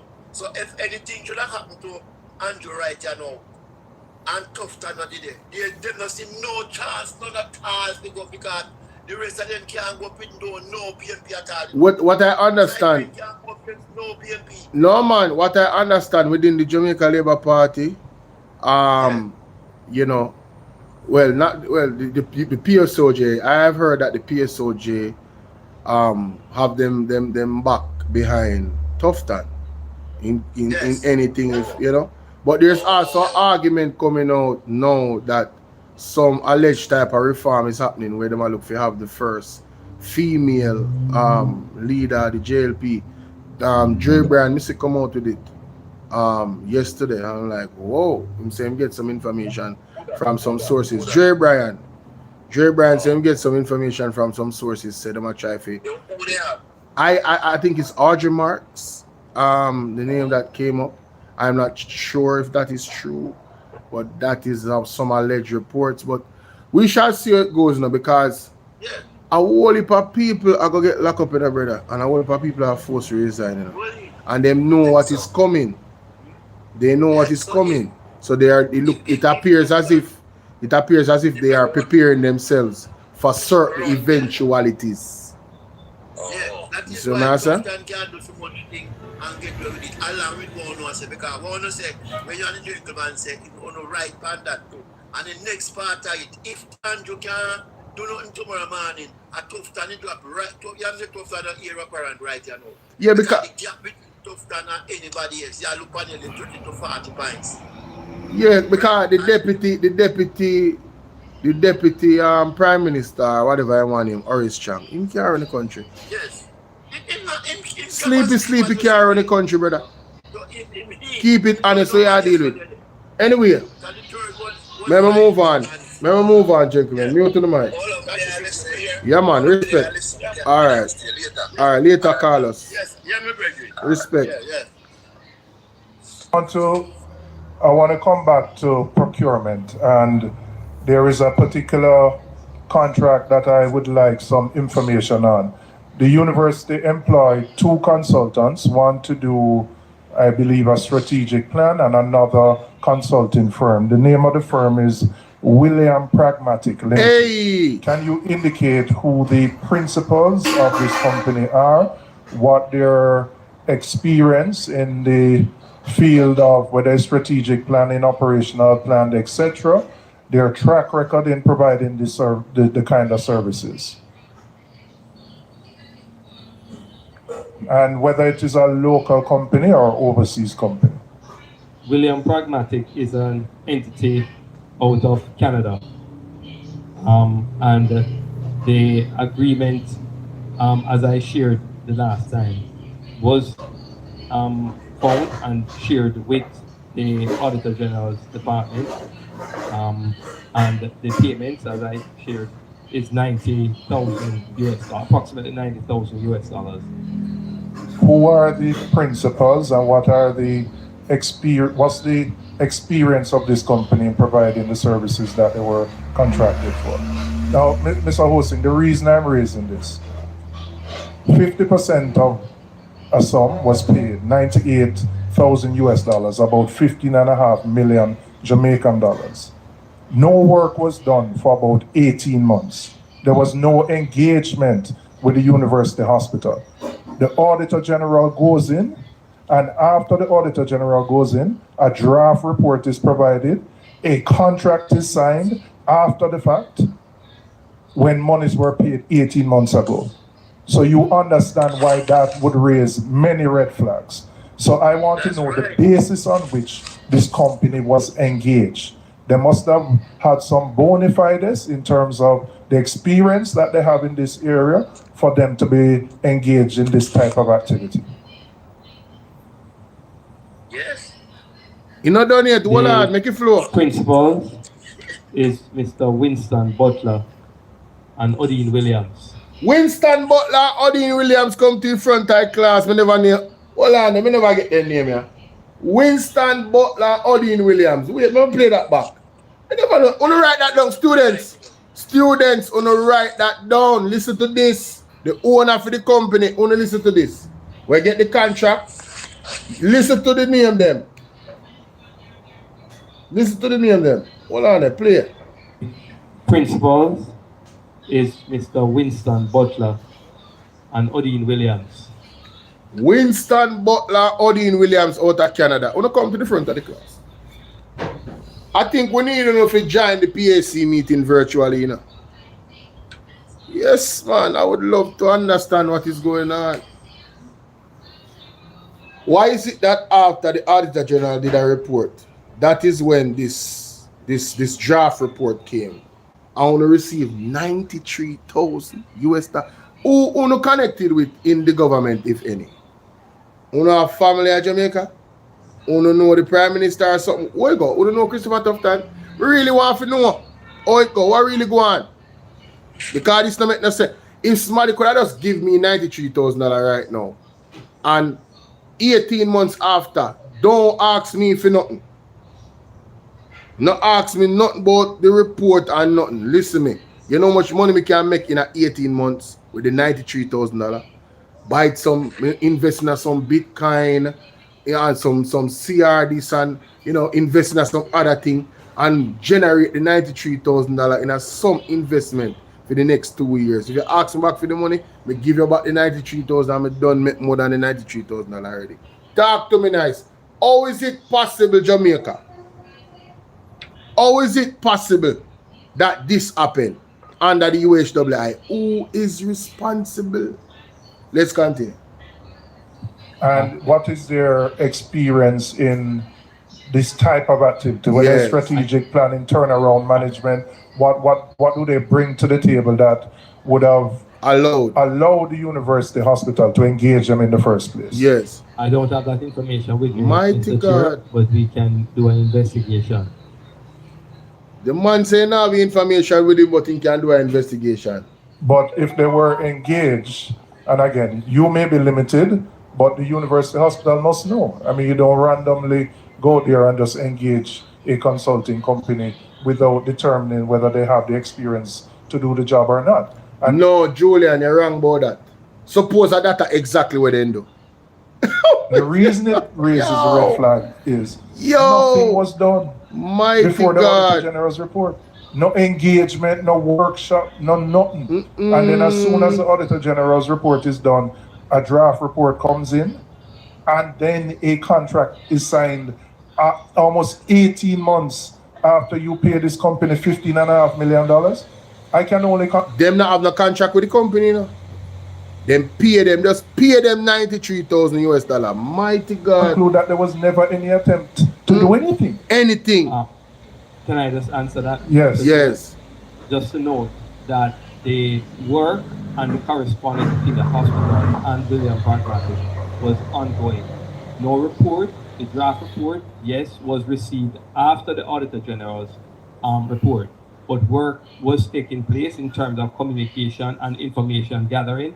Also, just to let you know... What were the deliverables that were, when you make a deposit, you would indicate to the consulting firm that in 2 months we expect deliverable A, deliverable B, deliverable C. What was that? They were late in delivering. They were late in delivering, but there is also a problem on the hospital side that they did not provide them with certain information that they required.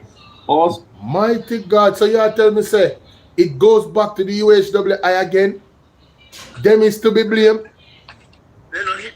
What the hell is going on? So how you give them the money and you not have the information to give the people and you not give them in a timely manner? So you go back to what Mr. Lawton cousin said.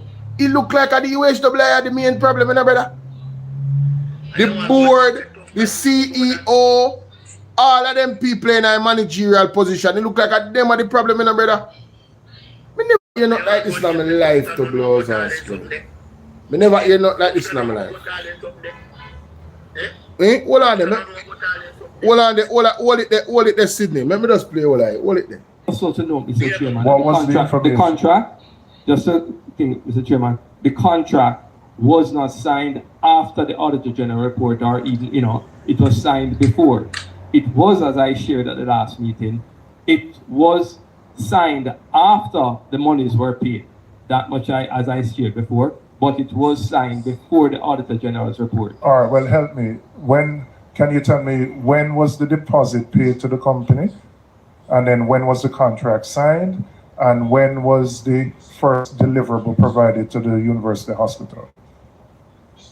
It was signed on the 29th of September 2024. The contract was signed? Yes. When was the payment made? The payment was made before that, but I can get the exact date for you. And when was the first deliverable received? In February of this year. Okay, so signed September 2024. In 2024, yes. Payment would have been made prior to September 2024, and first deliverable was February, almost a month ago, 2026. Yes. And you don't consider that unusual? I would say, Mr. Chairman, that different persons may consider that depends on the agreement and what was agreed. You saw money I walk back way and a slide sideways at the same time. Sideways like crab. You might walk back patty shop business, Jada. Patty shop business. Or you pay man on contract. Contract no sign, but you pay me. Eh? You pay me on contract no sign. So when me say me not get no money now, when you can't tell me. Say when me say me not get no money now, when the contract will move backward, say you pay me. Very good point. Very good point. Very good point. Very good point. Ryan, what's up, Ryan? Very good point. When you got code, George wants to see the black and white, you know, brother. That George wants to see the black and white. You can't come with word about. George, so where is the black and white? You know, have it. Come out of my courthouse, man. I'm going to lock you up because you tell life on the man. Go on. Nice to see you. Sorry about that. Mighty God. Brother, common sense is one of the best things you can have. You understand? And if you're humble and if you're willing to peruse and ask the right question, you can uncover almost any mystery. Yeah, going up. You can't go and tell me say Tufton no know about all this something. Then what me ask him. Listen me not say Tufton know about everything. Me not gonna say that. But brother, the level at which this thing pile up and it stink, Tufton knows enough to have he knows enough to have taken some type of action, I believe. You feel what I deal with? Yeah. I go right back to him. It go right back. Most likely you change the board and put in for your board. And it worse. So what you think with people over say? What you think with this no Tufton? Yeah, Tufton to step aside now and make the thing them investigate. So long as you have muddy the water, you have to come out now and make it investigate, brother. So long as you do that, you can investigate good. Yeah, alright. So look what Mr. Dennis Garden do. Film company name. Yes. If you notice him come out of the PAC board, yes. He come out of it. Yes. Right? So that is the right thing to do. But Tufton they are seeing me. And a government thing, a for him private thing that and a government money. Yeah. And he asked the exemption and he have a right to ask that nobody can stop him from asking that. Either I get it or not get it. So Orient Burchell said legal binding agreement enforceable by contract law. So we say Orient, it is not strange for a government, almost a 58% funded government entity to engage in a contract with an overseas company verbally and pay them money without any receipt and any work done. That is normal. $93,000 US. No. Hold on, man. I'm going to ask a question because I am no lawyer. So I'm going to ask a question. I'm going to like Orient to explain that to me. If that is, where is that a standard procedure? Where I say, General, where I deal with? Everything good? Yeah, man, they are tuning when I go and listen to this, but you know, when I see that beat and teach at the same time, you know what I mean? But one of the point I make a while ago, when they say, let me in because we don't want to give a 1, 2, and 2, you see? Because the part when they ask the man, hey, could you give back that clip there again? The part when ask him about the company, play back that clip there again. All right, thank you. All right, I want to come back to procurement, and there is a particular contract that I would like some information on. The university employed 2 consultants, one to do, I believe, a strategic plan and another consulting firm. The name of the firm is William Pragmatic Limited. Can you indicate who the principals of this company are, what their experience in the field of bona fides in terms of no work was done for about 18 months. There was no engagement with the university hospital.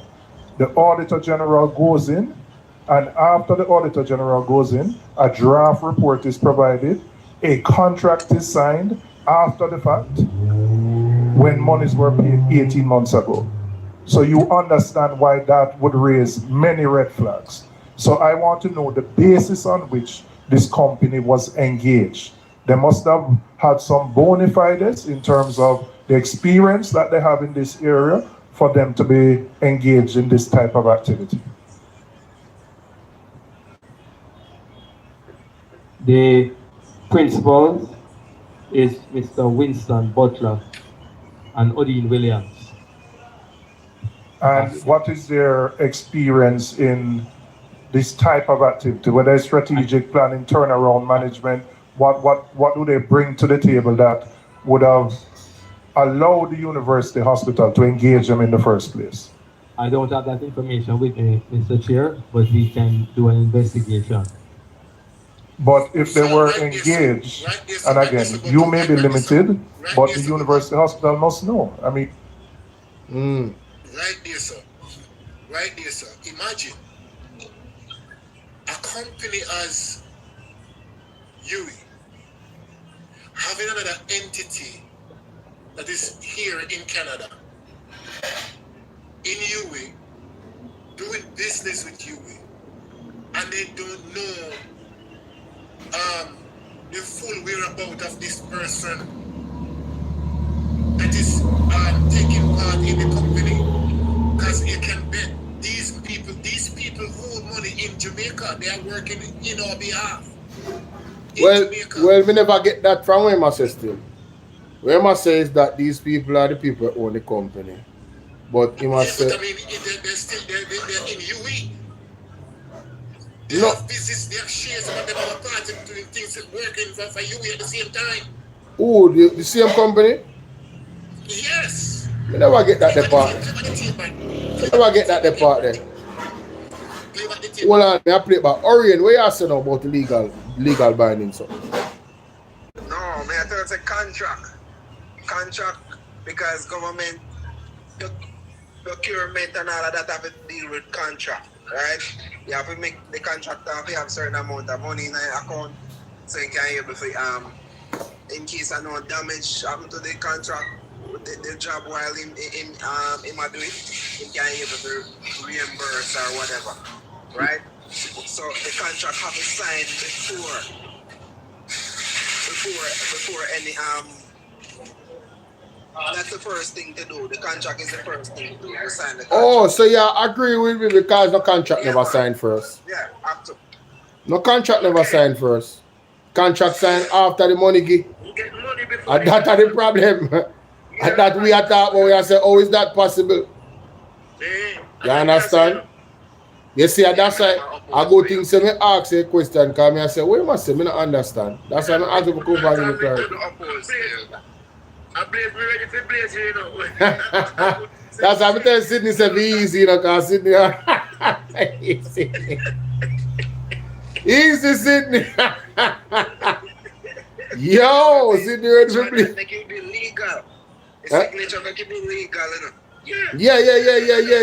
If they decide a contract. Yeah. Right. Remember, that's why we say when you go to court, George wants to see the black and white, you know. Yes. The black and white. Yes. You don't have that in that argument. But me, since we get that straight, let me play this back. Because I want to understand when Bridget is saying, so hold on. Yeah. 50% of a sum was paid, 98,000 US dollars, about 15.5 million Jamaican dollars. No work was done for about 18 months. There was no engagement with the university hospital. The Auditor General goes in, and after the Auditor General goes in, a draft report is provided, a contract is signed after the fact, when monies were paid 18 months ago. So you understand why that would raise many red flags. So I want to know the basis on which this company was engaged. They must have had some bona fides in terms of the experience that they have in this area for them to be engaged in this type of activity. In the first place, why that money was paid, that's $90,000 was paid in the first place by this company. For what reason? US dollars like that. So what you say, your question? So much money paid out. So what you say, your question whether or not them have some type of link to the USWI? Of course it is. Oh, that's the way you I understand where your question now, because I say me never hear that. Me hear what you're saying, but me never hear them say them actually have a link to them. So yeah, it's a good question that because I only that make no sense they engage them that way there. And no contract not signed. You know, I must somebody with them. I must somebody with them know good. But even watch on the Orient, even if they did have money paid out to them, bro, and you don't sign a contract before you pay that money out. but even if they have Got to be something. even if they have no good link with them, you know, bro, they still have to follow the thing by the book. And watch this. How can you, there's no work for over 18 months. Yeah. But then Money out at the same time and no But- work that going on. but What's then- going on there? What kind of blows and start thing that? But hold on now. We get some new information because the man said there was some correspondence between the company and the UHWI. So some type of work was being done. So he might blame the UHWI why the man remain at work faster, you know. Listen, because I don't think you hear that part there. Listen to this. But work was taking place. Listen, watch out. The work and the correspondence between the hospital and William Pragmatic was ongoing. No report, the draft report, yes, was received after the Auditor General's report. But work was taking place in terms of communication and information gathering. Also, just to let you know, what were the deliverables that were, when you make a deposit, you would indicate to the consulting firm that in 2 months we expect deliverable A, deliverable B, yes. Deliverable C. What was that? They were late in delivering. They're late in delivering, but there is also a problem on the hospital side that it did not provide them with certain information that they required. Also to note, Mr. Chairman, what was the information? The contract, just to think, Mr. Chairman, the contract was not signed after the Auditor General. So only hear what him say a while ago. Information that was needed by the company from the university was not given to them. So them basically stalled them work, and that him a say. So he blame. What they are saying then, what they are saying then, they putting the blame on the yes. university. Yes, I tell you. They delay yes, the contract. that's what the man say. Yes, yes, and them for them fault the man say. So now that money now, what that they paid this company that over $98,000 US that they paid this company, it just gone down the drain because of their fault. Well. In terms of efficiency and timing, it's a waste of time. That for sure. But them not get a final report yet, so we can't assess whether or not it's a waste of money. But I mean, at the same time, when me summarize up, you know, I'm smelling coffee boiling up. I smell the coffee boiling up here because remember, Bolo, they don't do the panel. Back me and correct me if I'm wrong. 18 months, no work done. Yeah, we agree. We agree. Say it's unacceptable. Okay, good. Yeah, so man. watch this now. Yeah, man. Auntie Tiny. According to them, according to the company, allegation is that the university was delayed. No, another company I said that, you know. And the CEO, the present CEO of the UHWI said that, you know. So they was slow. Okay. Yes, I tell you, say him a blame them because him a do the investigation and I tell me what go on. Him a blame them. Okay, no. So no, the university was delayed. Why this company couldn't finish and bring out their money? Yes. So that's it. So that's it for me now.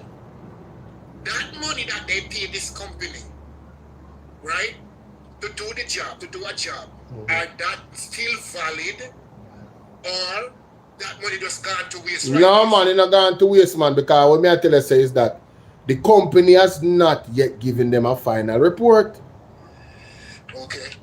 So when we get the final report, and assess the report, then you can say, all right, this you can assess and say whether or not this was a waste of money. So I don't cut your panel. Are you saying to me then they are pushing? Hey, me and Migla scratch me now. Who send me some money? They are pushing Bullet and Dennis Garden. And this company that is outstanding out there, that is holding up progress, that somebody will go down to them, the union on the other side again that has so many taxpayers' money, which billion. But hold on now. But bro, you have to understand the context of this company. This is not one of 4 company, them, you know. This is a separate company, I believe. A you know. separate company. Yeah, because they might do some work for the UHWI. So hold on, you know. You see me? I'm aggressive. So that the 15 million, you know. Over 2 years, you do no work. But we're interested. Can you use the money and do you think you'll get interest? We're interested. No, listen. Una misconstrue the thing, brother. I was making a point. Listen, man, I was making a scenario that if me give you some money for do one work and you take 18 months to do it, you can easily use my money to make more money. I never said that's what they're doing, you know. Don't get it twisted. So, But that's what me said. yeah, but you can't say that because you don't know that.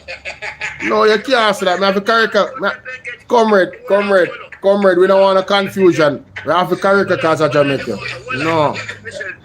No, comrade. The 15 million I put that. The 15 million I put that back with you. You're not getting interest money. Well, listen me now, but Sydney, that's enough for them fault. That's the UHWI fault again. I tell you, say, you have to focus the energy on the UHWI.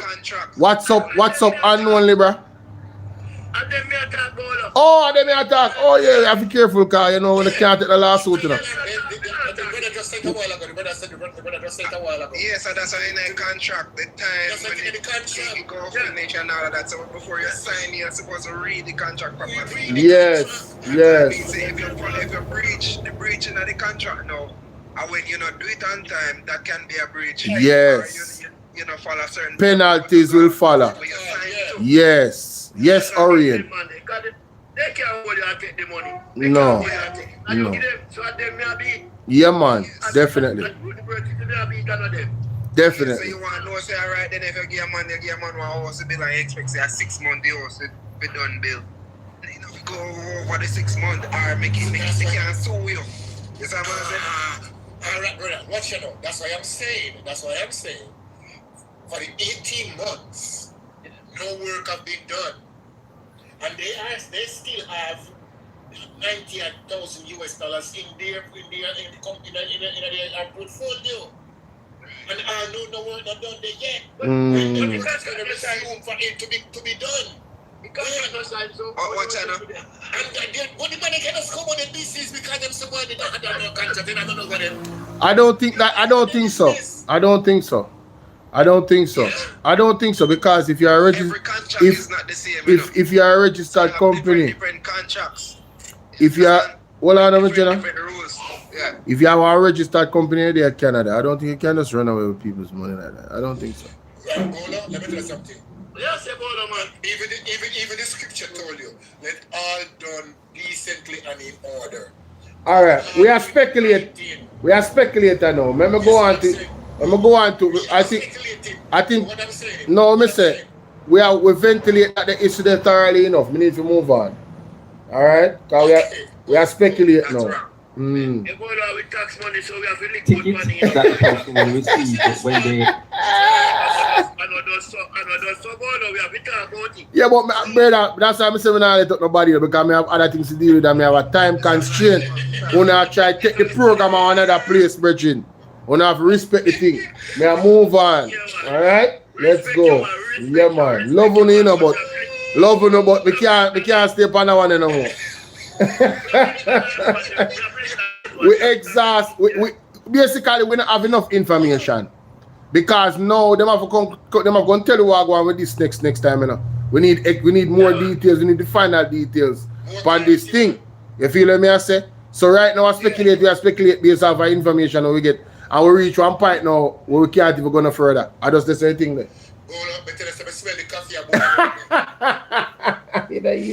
tickets that the person will receive when they enter the car park. Yes, get the car park and now. when they are exiting, they will pay based on the schedule of payment, based on the number of hours that they would have stayed in the car park. And those funds are then used in a part of our general funds that we receive from various places.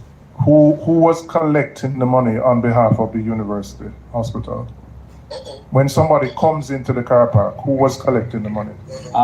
Currently, the security guard collects the funds. We are in the process of establishing a payment area where UHWI staff member will be the one. Oh, the people in can't go here for not talking, man. And that Mute on the should be mic. in place by the Mute on the mic, end man. of, People in can't go here. by sometime in May. We are Remember, say I'm not alone on based this the thing, number brother. I'm going to play that back. ticket that the person will receive when they enter the car park, and when they are exiting, they will pay based on the schedule of payments, based on the number of hours that they would have stayed in the car park. And those funds are then used in a part of our general funds that we receive from various places. Who was collecting the money on behalf of the university hospital? When somebody comes into the car park, who was collecting the money? Currently, the security guard collects the funds. We are in the process of establishing a payment area where a UHWI staff member will be the one to collect all monies from the car park. And that should be in place by sometime in May. We are working on getting it done quickly.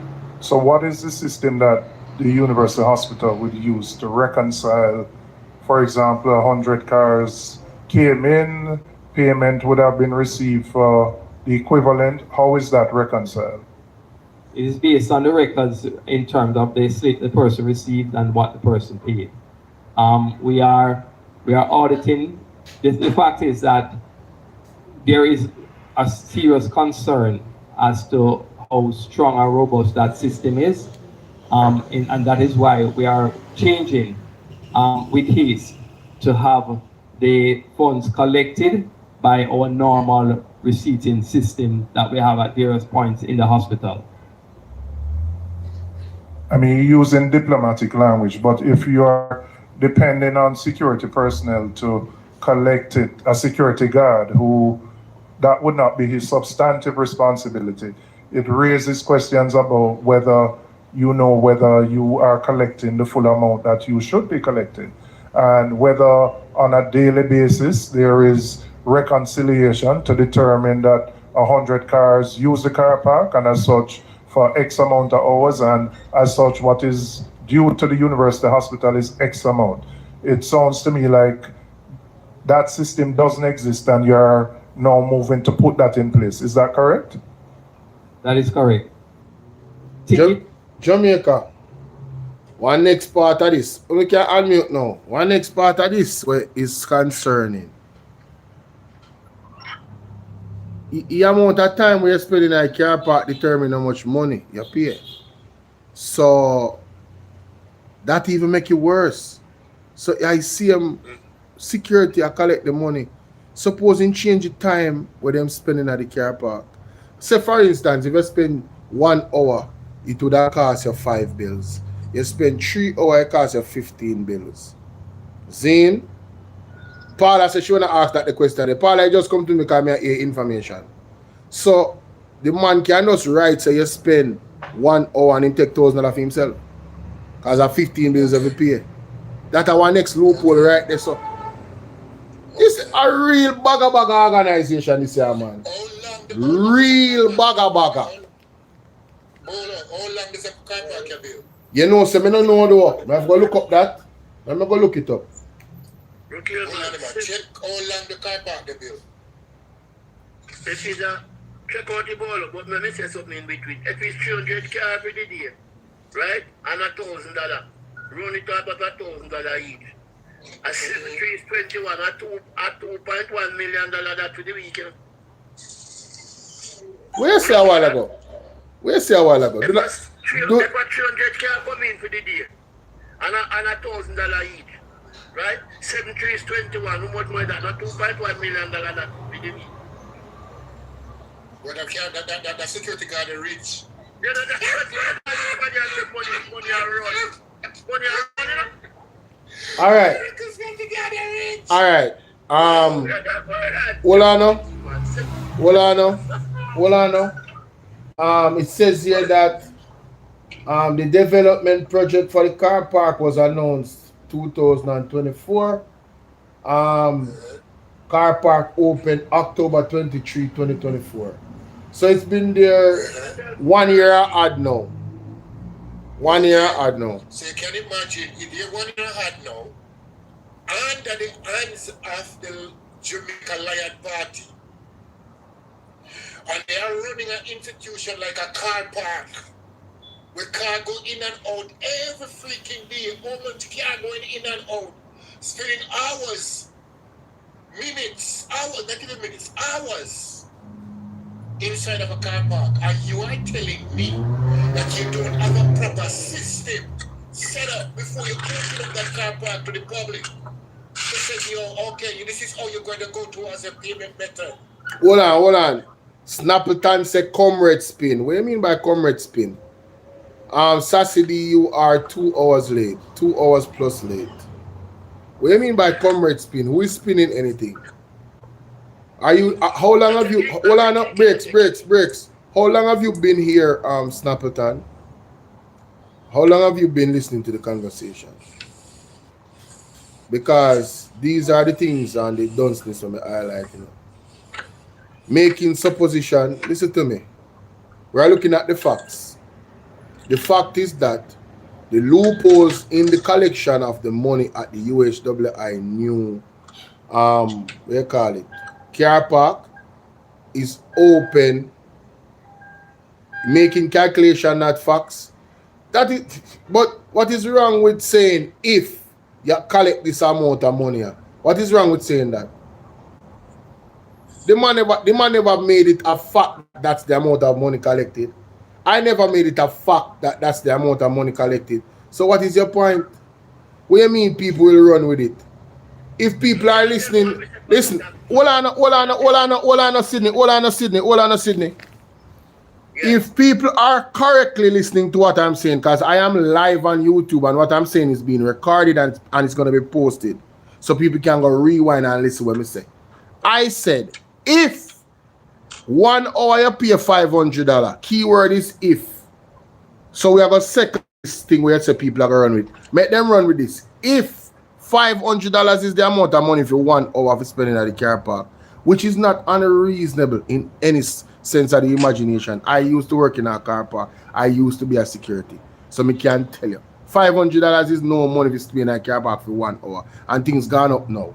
So if it is $500 an hour and the person spend 3 hours, it is a system where you write down things on a piece of paper.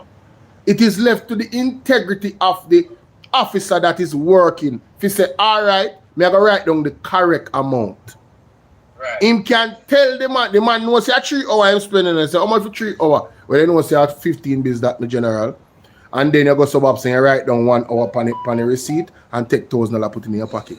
That is all that is in the realm of possibility. What about that reasoning don't you understand? We're not saying that it's happening. We're saying it is more than possible that it can happen. A man hungry, him picnic hungry, need money for paying bills. If you were listening, you wouldn't say what you say. The operative word is if.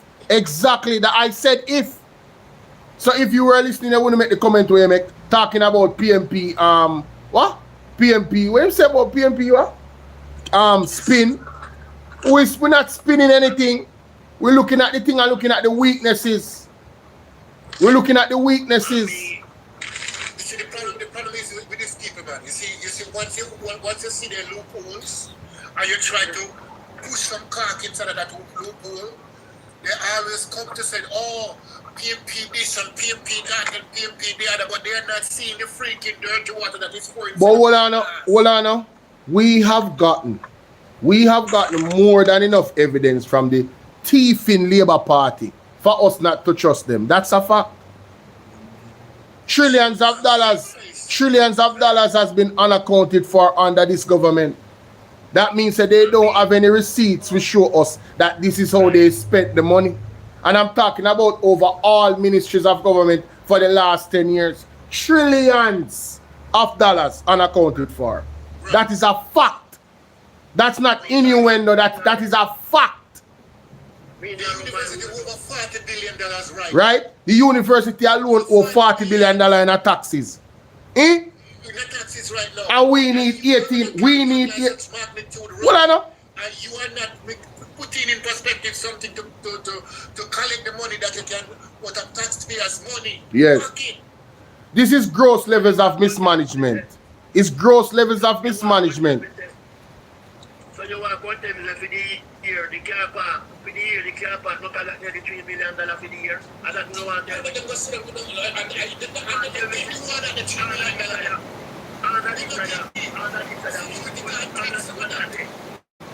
It's a bookmark, yeah. A bookmark is that. Bookmark. Of course it is. You can't pass over the 3 million, no 3.4 million, you don't collect with that for the year, then you don't go your land. You don't collect over 3.4 million. Sydney. Well, I know people look on the maths, because I do maths right in front of you, see? Alright, so 2,000 car come in a car park daily. Staff and everybody, well, staff wouldn't include in that paying. Or I don't know, but 2,000 car come with paying. For the day. They spend an average of 1 hour. Say 1 hour $300 for the time. See? That is $600,000 for the. Yes, mama. Alright, so we get me see you live, you know. That means you're smart when know what you're talking about that. 1 hour for the car park is $250, ladies and gentlemen. Because I did it on her live earlier when they have the protest at UA. She was there, so she know. Alright. $250 is the money. 2,000 car $500,000 for the day. Zine, 1 hour them spending. Average of 1 hour. It could be more, but we'll leave it there, so. So $500,000. Right? Times that by 7. They open every day. That's $3.5 million. Times that by 4. That's $14 million for the month. Times that by 12. 24 hours too? Mighty God, I'm more money than man. I'm more money than what we are talking about then. No, I'm more money. If I 24 hours, I'm more money than what we are talking about. Hold on, because that is significant. But we are gonna work with this. Jamaica for the year, the car park can make $168 million minimum.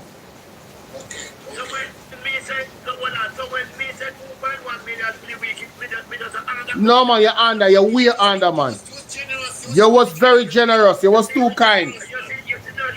You're too kind, my brother. You're too kind. You're too kind.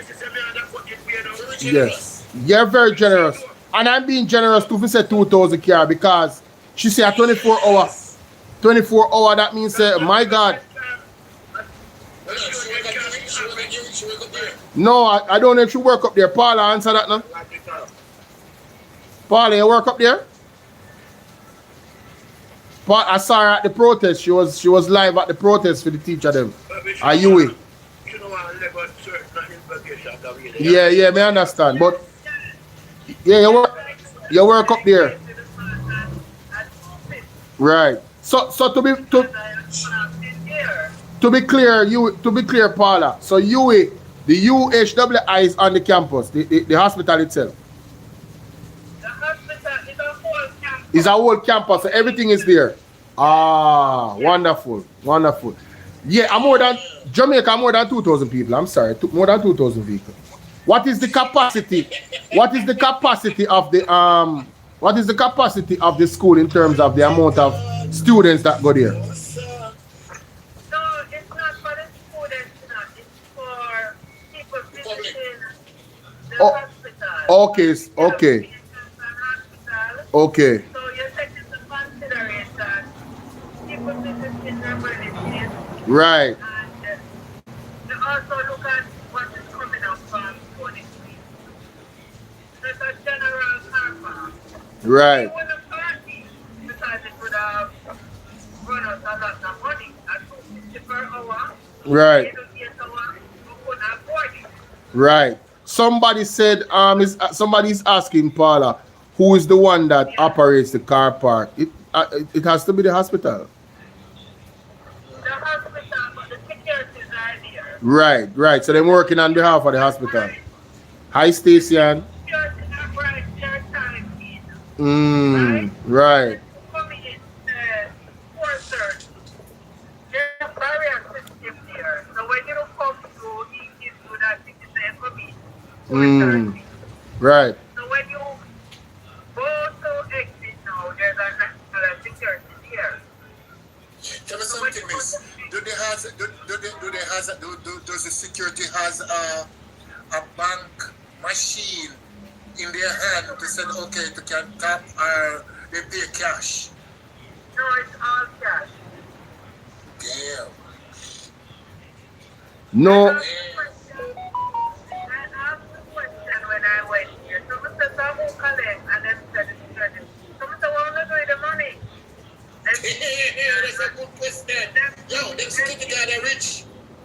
Yo, we don't want to do that to your security guard, them, brother.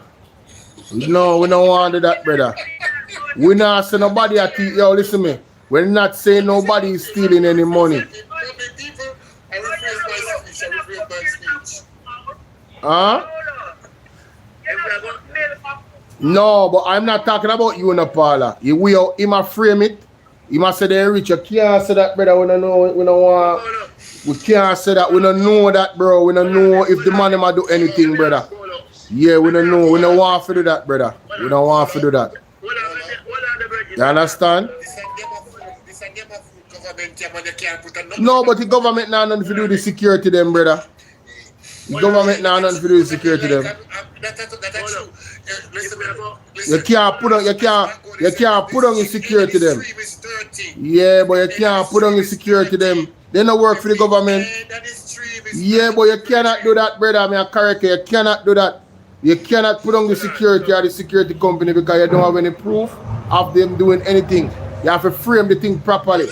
I am saying it is in the realm of possibility for them to take money due to all the system set. I am not saying that them taking any money. I'm not saying that. I'm not promote that. So that's why the lady has to wear the money there, because if we are going to exempt everybody, so where the money there? Yeah, it's a good question. Where's the money? Yeah, it's a good question. But the issue with the car park is a minor issue compared to the other issue then. Because we have to go back to the tree company then, brother. Zane, and we need more details, and I hope that where the guy named Fitzgerald Mitchell is the first person to enter the PSA meeting. Him have to come to the front of the class. Him have to come to the front of the class, and the farmer, my man, they were named Raman Allen, I said name. The farmer chairman or CEO, the farmer CEO, him have to come at the front of the class too. Because we need to understand, because it's a long-standing issue, you know. We need to understand where it all broke down. Where did it all break down?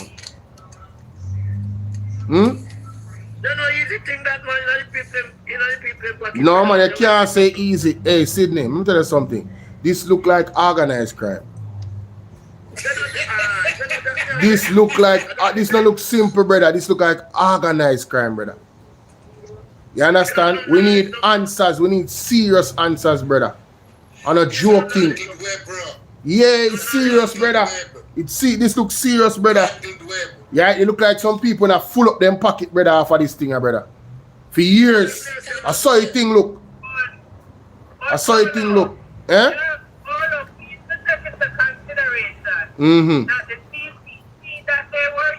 Mm-hmm. Yes. Right. Mm-hmm. Yeah. Yes. So they were when at the ring zone, connect with suspects in search. We don't see them undercut for them something because their tax exempt could not be used because they owe billions in a tax. So them they go ahead to use money which has a hospital, and it's on the hospital compound. Maybe they give them that privilege. But yes, they have look at it. Hold on there. Jamaica, we have one more direct issue if you got to talk about. Finish up, Paula. May I move on to something else? Yeah, I'm saying that the PCC that is in question did not belong to the UHWI. Mm-hmm. It belongs to the private entity of the 23rd wing. Mm-hmm. Which unfortunately is an UHWI compound, which is a separate entity. Right. Because you don't get billed by the UHWI. You get Yeah. Me understand that. Me see them bring that up. So, you know, Mr. Cousins, they asked the question. And me play that already. So we did ventilate that properly. Now, Jamaica, you know, so we have a crisis with fuel and the prices of things going up. Getting some information from Darrell Vaz And I have not listened to it, and I'm going to listen with you now. After I press big up yourself anyway, then mama, I see you just pop up a while ago. Big up. Oh, you're probably there at work. Well, listen to this, Jamaica. But let me get to the proposed response. Cabinet has considered a revised new tiering pricing mechanism designed to allow for control and predictable adjustments, maintain consumer protection for smaller increases, enable greater flexibility during larger global price shocks. As of today, the new pricing mechanism is as follows. Based on the war in the Middle East, it has become necessary to make changes to the pricing mechanism used by Petrojam to respond to the pricing uncertainty. A tiered approach is being implemented, which will see petroleum prices being more closely aligned to global price movements. This will allow Petrojam to be more agile and respond in a more timely manner to price volatility. What does that mean? Because you know that I just talk straight. It means that the $4.50 cap cannot be sustained. And it means that we'll have to have several different tiers of caps, probably 3, that will speak to what's happening in the market. And as I said, the pricing is weekly, so it means that we can adjust on a weekly basis. But let me be blatantly, truthfully, upfront, in your face. The government of Jamaica cannot stomach $11.8 billion with all of what we have to do and the contending priorities. And anybody who tell you any different, I'm sure they will, after this press conference, rubbish. No government in a situation like this can sustain that. So my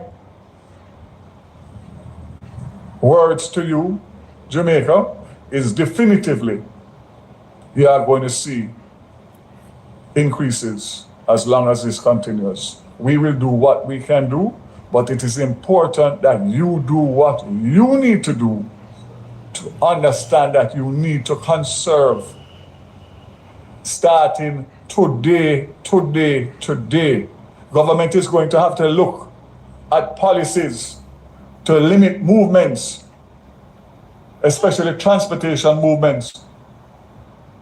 I don't know, Minister Dixon, I don't know whether or not we go back to a COVID hybrid version of working from home, but it has to, something has to happen because the level of traffic that I'm seeing on the road doesn't show me that anybody realizes that there's a war and the price of fuel and oil is just continuing to go up and up and up. So I'm sure that cabinet will deliberate and the government will come up with plans as to how to conserve, but it is 100% the responsibility of every Jamaican to realize that we are in a major crisis as it relates to the price of oil internationally.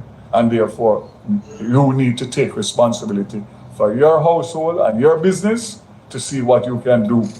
So let me get to the proposal. Jamaica, hey guys, we're gonna need 5 minutes because this one is dangerous. Hold on. Let me sit up for that one here. Let me push back my camera.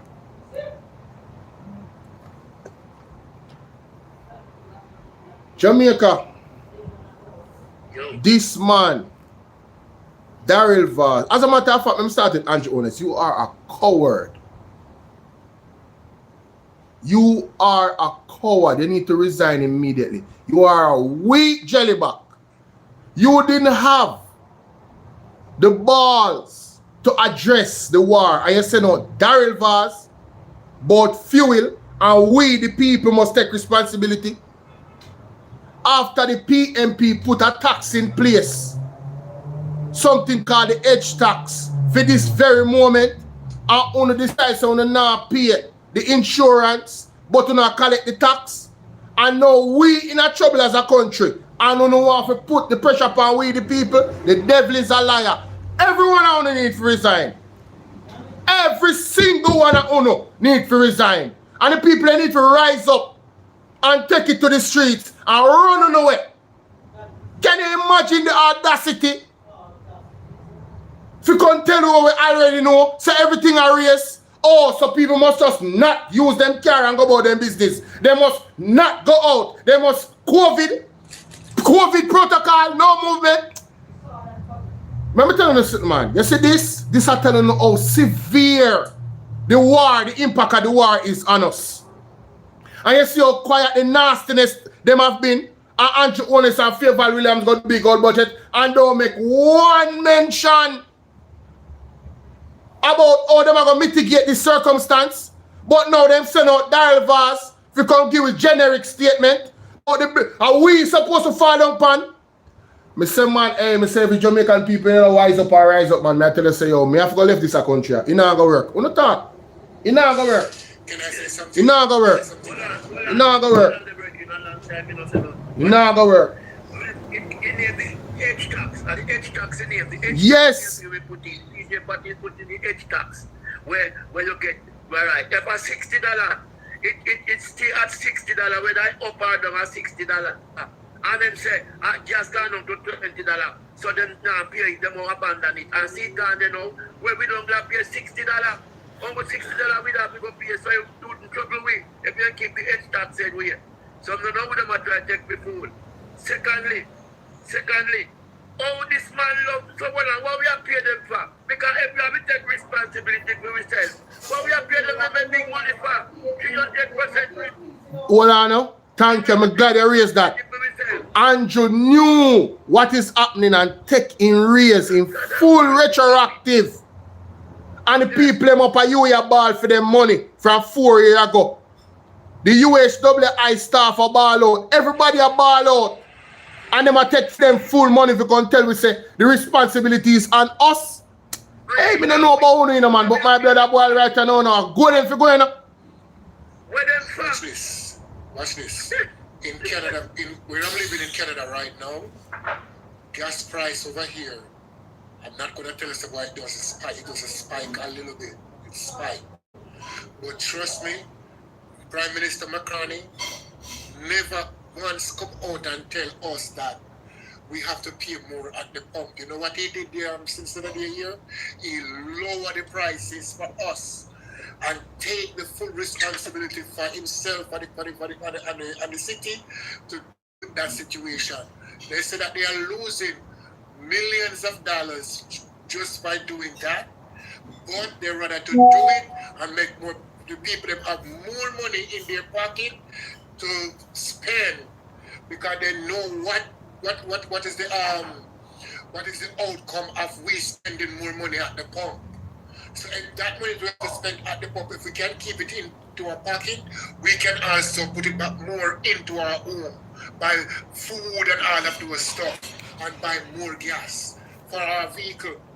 You see what I'm saying? That's how our Prime Minister work. Even though Canada is a bigger country than Jamaica, Jamaica is much more smaller. So we don't expect Jamaica to come with more and the lenient side of the couple people that is there. Canada burn more gas more than Jamaica in by far. Jamaica burn the amount of gas in Jamaica burn can't come to Canada. And if Canada can't put down gas price for us over here by 4 cents, half of the liter, half of every liter for us, why Jamaica can't do it? My God. My God. Why? And then again, now watch this. Where was, because people who are listening to this program right now, the women, we have to give praise to our women sometime. Because you know what? A real woman into a household, when a man go out and go work, a woman take 10 cents and put down one side and save it. Right? So when for Mr. Rainy Day, that means when things hit the fence and the man don't have no money, the woman can rush in our corner and say, you know, somebody took that go $5 in our corner, see what you can do with it. You see what I'm saying? That is it's a really deal. Now, Jamaica, where are the government saving fund for the rainy day like today to help back up things like these? Brother, it was there already. And the man them don't fund it, bro. And the man them take the money from the same way and use it for other things. And them make we in the position over there right now. And when them do know them say why the PNP do nothing for Jamaica. No, and that them say you're dirty the advance I come talk about. If them tell you otherwise, I lie them I tell, but they will come and tell you. I'll just suck himself and go here, man. Excuse my language here, man. It's to God, man. Yo, that is madness, man. That is madness. You see? That is what I tell people are talking about. I mean, that man was talking right, you know, that's why it's going to Bolo. And sometimes Bolo say with me, you know, but me that man like this by the stage. I mean, I cuss bad one. I mean, I swear, but when me talk it raw. That's why I don't like me for sometimes me talk it raw, you know, I say, don't tell me no foolishness. Because what we have paid you for. We have paid you to this if we work our thing to it be better. And when that thing good, you don't change it. When you put you the head tax now and now say, look how foolish it is. Gas go up and the gas come down. Gas go up and gas come down. So what is the pay the insurance with that and say go and pay because you know say Hold on. Sorry if you cut your Sydney. I mean I agree with everything I say. Staff guard, me see you. Look for this as my day and I chat about with the man Sarah. Jesus of mercy. This is the problem. No. This hold on. This is the problem. This is the problem. This is the problem. This is a house slave, you know. This is a house slave mentality, you know. You know, you hit the point right there, bro. Right there. That's the house slave. The house slave never have no agreement with the field slave. Staff garden. Unmute the mic, bro. Let me hear what you say. There, man. Yeah, me hear your frustration, you know, Bolo, but, you know, not, because we said budgetary need like a consumption. The brother that was talking about the oil price in Canada, he right too. But, Bolo, I don't know. We got like 4 more years to go. Well, we have election coming up, the local one, sometime in November maybe. But we got to just hang in there, stand firm, as Mr. Manley said, stand firm, you know, and see the salvation, you know. Because Joshua still have the rod, you know. And we know so it's not just this, it's a spiritual war too. Because when you see Andrew got the wall, you know, one of them got the wall. Yes, yes. So it's a world thing. So I just say let us just stand still and see the salvation of Joshua. Yeah, man.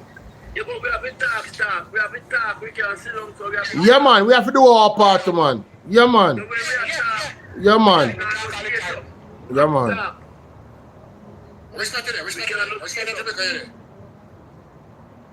Nobody do a location stuff. Nobody do a location. I just time I know. I wish for that. I don't know this at all. What that? I'm not Jamaica that. I'm foreign Monday, man. Foreign Monday. Look like a Canada and they just like you. It seems to be. That stupidness, they don't want people to listen and them all the stupidness. What them did it for? What them look at them big money and a rob and what them did it for? Yo, watch you now. Watch you now, bro. The man them have the thing, you know. The man them have the country in Sydney. After the man them mash up the country, you know. Cause me say Andrew Honest in a parliament, so I'm not listening to it, you know. Me say him in a parliament yesterday I talk about 2013, you know. Like say him and a part of the problem why 2013 happened. You never know. Me bring it back. No, what me I say? No, what I you not understand. The man a point finger like saying in a point for himself. Solution, that's the problem, bro. The man a but what you know? No, you not understand. You need to listen to me now. Yeah, me understand. The man in a the meeting, in a the address in a parliament, in a what yesterday. Basically I talk about the position that Jamaica was in 2013. And he failed to mention that he was a part of the party that created the turmoil with the IMF. Yes. how the man so skilled, brother. The man just do it like the man bare face and wicked in a barrel. If he actually bring that up, like say him and a part-time problem, he wasn't part of the JLP, a senior member. Brother, let me tell you, you know saying sick for true. I hunger explanation. Him have memory problem. He's sick for true, man. He's sick for true. I talked about this thing here for your program, Bolo. I told her that these people have Starcourt syndrome, bro. They couldn't drive short till easily to forget. They couldn't drive them at that point. Yo, Daryl Vaz just came to the country and said, listen, we want to pay so much money, can't help you. We can't do nothing. We want to figure it out. I want to expect people not to upset after them take so much money. How about you want to roll back on the blouse and skirt money we want to get? Take 50% of you and roll it back. How about you not do that? How about you not raise? How about you not raise the pay of the teacher them? Where they're supposed to get long time and the nurse them? The doctor them? How about you know that? How about Andrew Honest not take him money where him say him never did take before at this particular time? Like, bro, like everything him man then do, bro, is against the people, and brother. The man in no heart, brother. Well, on the 2013 Bolo, I know the time the poach off, we couldn't ban in here and go for it. Then I eat me, I tell you, my general. Then I eat me, I tell you. Because nobody not pay with no mind because they mash up the IMF deal and them don't get sweet. I know the time the poach off, yes. But they remember that. Mighty God. I swear memory bad. Yo, the man. You see that woman they were shot when you might drop out of the car, the woman catch him up. You're a wicked woman. That's all I tell you. You know something, I can't understand how a government within power, right? And you see the problem in front of your face, and before you fix the problem, you're pointing finger to the other party and forgetting your sword that you create. Byron, big up. Why the party that was in before you have to fix your mess, and then you eventually come in and come get a bed well spread to lie down in for you to continue to have that good. If anybody the PMP party that fixed the IMF, you right now gonna come in and come talk about you in and God Almighty, man. Sometimes we don't want to say some things, but we just you pay them off and tell them that you know, and I and goodbye. But watch this one. But watch this one. Yeah. The man they go back to the same shit when they come when we try to leave and coming out. So whatever money Jamaica is making right now, the profit have to go back to the IMF to pay that off. So that make it more harder on us. So one question, Sydney, and your brethren. So the $1.4 trillion, right? The budget for this year. So what you think? Because I don't know much. So we gotta pay that or what? How they gonna get it? If they have to borrow that money. No, where's about budget? How them all get the money? Them a tax the hell out of we, brother. Them a tax we. 1.4. No, that's why them a add on the new tax them, you know. And the NHT, and the NHT, them a take the money from the NHT. All of the things them to supplement the budget. Yeah. You know, when them a tax, where's the money? I tell you how much them a make. You know, them a tax sweet and drinks. Then for the you almost get. Yes. Then tell you how much money them plan to make from it. All of them things there. Hold on there. $1 billion for taxi man, for motorists, right? Hold on. One of them I get you from already, you know. Hold on. I tell you already. Chosen said Jamaicans are ungrateful, they will lie to be right. Chosen, now we attack, what lie to be right? Are we a lie? I just ask clarity. Face that they can't do anything to the historical people. don't want them. Okay, I don't understand that. JLP cannot recall. Alright. I'ma play Mind Games, yes, that's true. Calligraphy, big up yourself, bro. What go on? What is that? What is that? What is that? What is that right there, sir?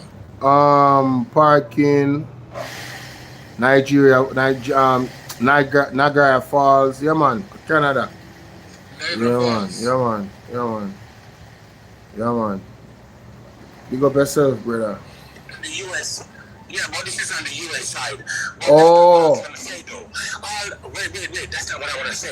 All Jamaican in the diaspora, we want to come home. Because remember, Jamaica is really nice, apart from a little bit of crime. But listen, everybody thinks that Mark Golden not winning. You know how much money would have to make a lot better. If Mark Golden did win, Jamaica would be so sweet. Maybe we would never have a hurricane. Trust me. You ain't never lie, bro. Bro, you ain't never lie. You ain't never lie. The hurricane came because of that. The hurricane came because of that distrust. Yes. And that bell. Judgment, man. Judgment. Judgment, my general. You're right about that. Judgment. But we want to go to this now because it's about fuel again. Want to hear this? Okay, continue. Listen to this update about island of Jamaica. Hold on there. Why is it not? Okay. My bad. Full environmental and social impact. Any move to drilling would only take place after full environmental and social impact assessment, stakeholders engagement, and relevant permits and cabinet approval. This is a careful step-by-step process. The ministry, together with United Oil and Gas, continues to take a disciplined and evidence-based approach, ensuring that any decisions taken are grounded in sound science and in the best interests of the country. So let me just pause again to say that the results are very positive, but they are positive scientifically because they have seen traces.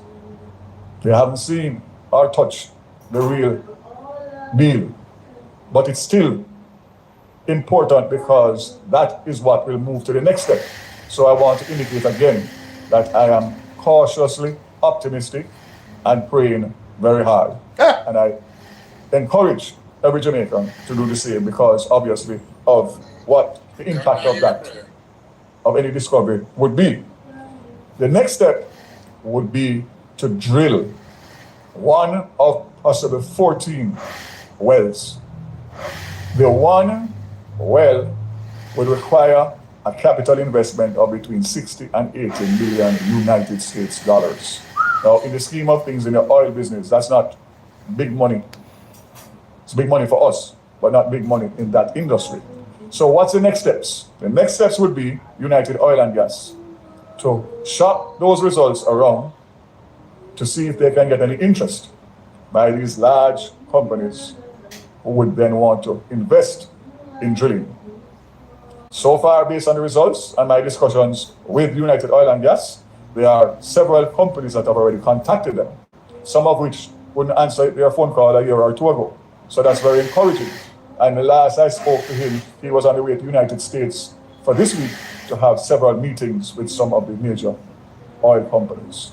So again, my commitment is to keep Jamaica advised every step of the way.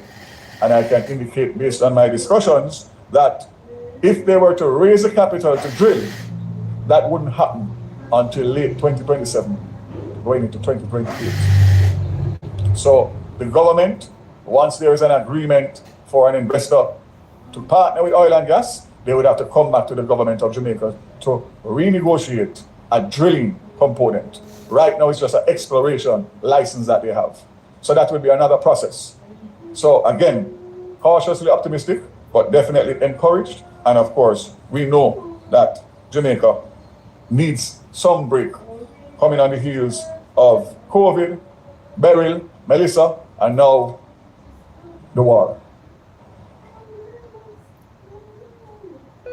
I have nothing to say. Daryl Vaz is praying, ladies and gentlemen. God God bless Jamaica, but the money fall in the wrong hands and the people suffer. God really blessed Jamaica to find oil, and those oils is not just those oils, you get everything out of those oils. Petroleum, kerosene oil, the one that runs diesel. Yeah. So I don't know, man. Every Jamaican should be rich, but I don't know under this administration. Bro, let me tell you something. I guess Voice of JA, big up. Closely. If I was listening closely, programs that you guys put out on the bulletin towards us before even the previous election, I heard that Darvaz is quote and so on. There is no such thing as oil drilling or found oil in Jamaica. Did not he say something like that, Bolo? Yeah, but he's been consistent. No, listen. Listen, me know where my brother. Me know where my brother go with this. Yo, the man has been consistent, brother. The man is saying the same thing now. The man said them not get the license for drill yet because they've not come up with the money yet, but them must see positive results that there is actually real oil wells there. You understand? Yes, because he mentioned say before companies never want to talk to oil and gas. But now them have multiple companies we are talking to them based off of the results of the testing that they get. So he has been consistent. We can't beat him on that. Okay. Even if I lie him tell, he's been consistent. He's been consistent. Watch this now. Watch this now. Did you know, based on allegation that I heard, remember this is not just me said that. Yeah. It's based on what I heard. And the scientific allegation that I heard about the drilling of the oil, both in the ocean, in the sea, at sea, and in land. If they go to the point to drilling, that can cause a massive tsunami in Jamaica. Yeah, if them hit the wrong thing, if they start drilling hit the wrong thing, that can't miss. So Jamaica better brace for it. And if an accident should happen and there's an explosion under the water, man, listen, that's a whole nother ball game, baby. You're talking about tectonic plates, man. Lord have mercy. When you're touching the tectonic plates in the virtue, remember they're doing the same thing with freaking Haiti, brother. You see what happened with freaking Haiti? Yeah. The same thing happened to Haiti where they were drilling because people who from there tell me, my wife is from Haiti, so I can talk. My wife told me that they can feel the direct tremor when they're out there drilling and like when you know that dynamite in rocks, they can feel the earth move underneath their feet, and all of a sudden, boom, a tsunami strike, earthquake just drive right through the whole place, smash down people place and all of that. Man. Remember me tell you, and remember 80 is coming like Jamaica, you know, brother. Concrete house. You see what I'm saying? Uprising building. I just call like it. Jamaica. Yeah. You see what I'm saying? The whole thing is that it more bigger. The island of Haiti is more bigger than for Jamaica. But if they don't know what they are doing, it's gonna strike a major tsunami over there in Jamaica, bro. Potentially. What this man said me? Hold on there. Today, government is going to have to look at policies to limit movements, especially transportation movements. I don't know, Minister Dixon, I don't know whether or not we go back to a COVID hybrid version of working from home, but something has to happen. Yo, the man in desperate. You can't hear desperation in a man voice, no brother. Damn. The man in desperate. The man in my fretting, bro. Bolo, you drive? No, so I'm not drive. I have to take taxi. I mean, I really go no, I really go much places. No walk. Today, if the Prime Minister is confident in me, I would never leave the country at a critical juncture like that. I would have to reconsider my retirement to carry this to fruition. No, Chico, listen to me. Chico. We know that the Alvars no sound too sensible sometimes. But we cannot deny how this war is affecting us. And Ralston Hyman has been saying it on the Colin Bell show. Where the man them depend. Every single country where richer than we are prepared their citizens and are prepared themselves for how them are going to deal with this thing and maneuver through this crisis. And our government has been silent. And the one thing what we hear is panic from Daryl Vaz. And you only someone week jelly back, brother. Months now the war are going and the man if he adjust the thing in the budget and the man him not yesterday man look for the man adjust it, you know. Remember say Mark Bolin call for him to adjust it, you know. And the man now hear not from the man, brother. You understand? And know that everything bust out now. Know that everything bust out now. The man them can tell you about Ray, brother. Yo. Saying that in the Parliament when they want to do the debate and he said to Andrew Oldest, what you need to come and tell the Jamaican people is how you're going to maneuver along with this war that is happening right now. How you plan to tell the Jamaican people them how you plan to maneuver the country. Yeah, from in our budget him said. Exactly. From in our budget, Mark Golden a call for the government to do the right thing. I know we can't hear from them. Yesterday him come to Parliament and him talking, so you told me to listen to him. And he not say nothing, but you have to understand no, but he not say nothing about that. No urgent pull, he's going to come and say this now to the Jamaican people to get people panic. Man, them are wicked, bro. Man, them are wicked, brother. And me never did know say man them so wicked because I never want to follow them. I reset them find out say man them wicked, brother. That government cannot run the country. Reset them find out say man them wicked. The man cannot manage a country, Bolo. The man can't manage a country, Richard. Them cannot manage it. Because them not put nothing aside for Mr. Rainy Day.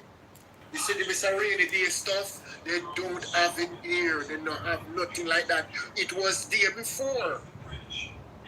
No, it is not. No, poor NHT, them training, them are bleeding. Poor little NHT. If anybody the NHT, I don't know them when I manager Longo Joseph and yet still me hear them going to talk about some boy. PMP no do nothing. Hold on now. If Michael Mandel never did create the NHT with the backside chain through that. No, one of the new narrative where them put out there, JLP people them put out there is that NHT is a scam. You know hear them? Sydney, you know hear them? Andrew, I tried to the people that but them are running me and say I must eat that. You never hear them on the internet. You know you never them on the internet to chat foolishness about NHT a scam. NHT no problem. Scam. What do you mean by scam? You know hear Hold on there. Listen, Jamaica have more. Me unblock you, man. Now where you say? Don't worry about that. Me unblock you. You can come on back for the TikTok. When you send me message in a WhatsApp, me look for you and unblock. Miss and Cur, hey, hold on. Shout out to Miss Curiosity Kid. Big up. Doing, big up. Where you say now, bro? Hold up. Water cheap. See, water Yeah. cheap. Water cheap. Yeah. Right, water cheap. Hey, we don't have to talk one at a time, you know. Yeah. You hear with the red bar say, hold on, you don't want no outstanding ticket, Bolo. Hey, you hear me say me no drive. Oh, please, I wanna. Is a warning this. All outstanding ticket prepare now. Okay. Hello, let me ask you something. Hold on there. Let me ask you something, gentlemen. Gentlemen, let me ask you something. Are you guys aware that them asked and Mark Golden a question in our conference yesterday? I'm going to go to it. Yeah. I'm going to go to it. Hold on, let me see if I can find it. Is that the Q&A press conference Q&A? Yeah, right, that's it. Let me go to that question now. Yes, and I think Dr. Morris mute the mic. And the leader as well. The problem is that based on how it is structured, most people are being called upon to just build back board houses, which is putting them in a very precarious position. Innovation and assist in matters such as this as well. All right, listen now. Okay, we'll take our final question from online. Siobhan, please unmute and go ahead. Oh, online him did there. Oh, you don't come there this time. Okay. Hearing you well.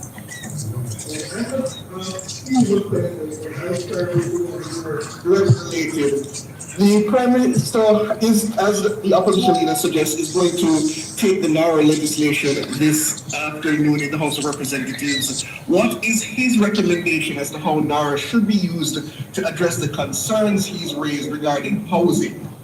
And my other two questions are in relation to Mr. Golding's Integrity Commission filings, because usually they would have been made public around October or so in the newspapers, but that was not done in relation to the 2024 declarations.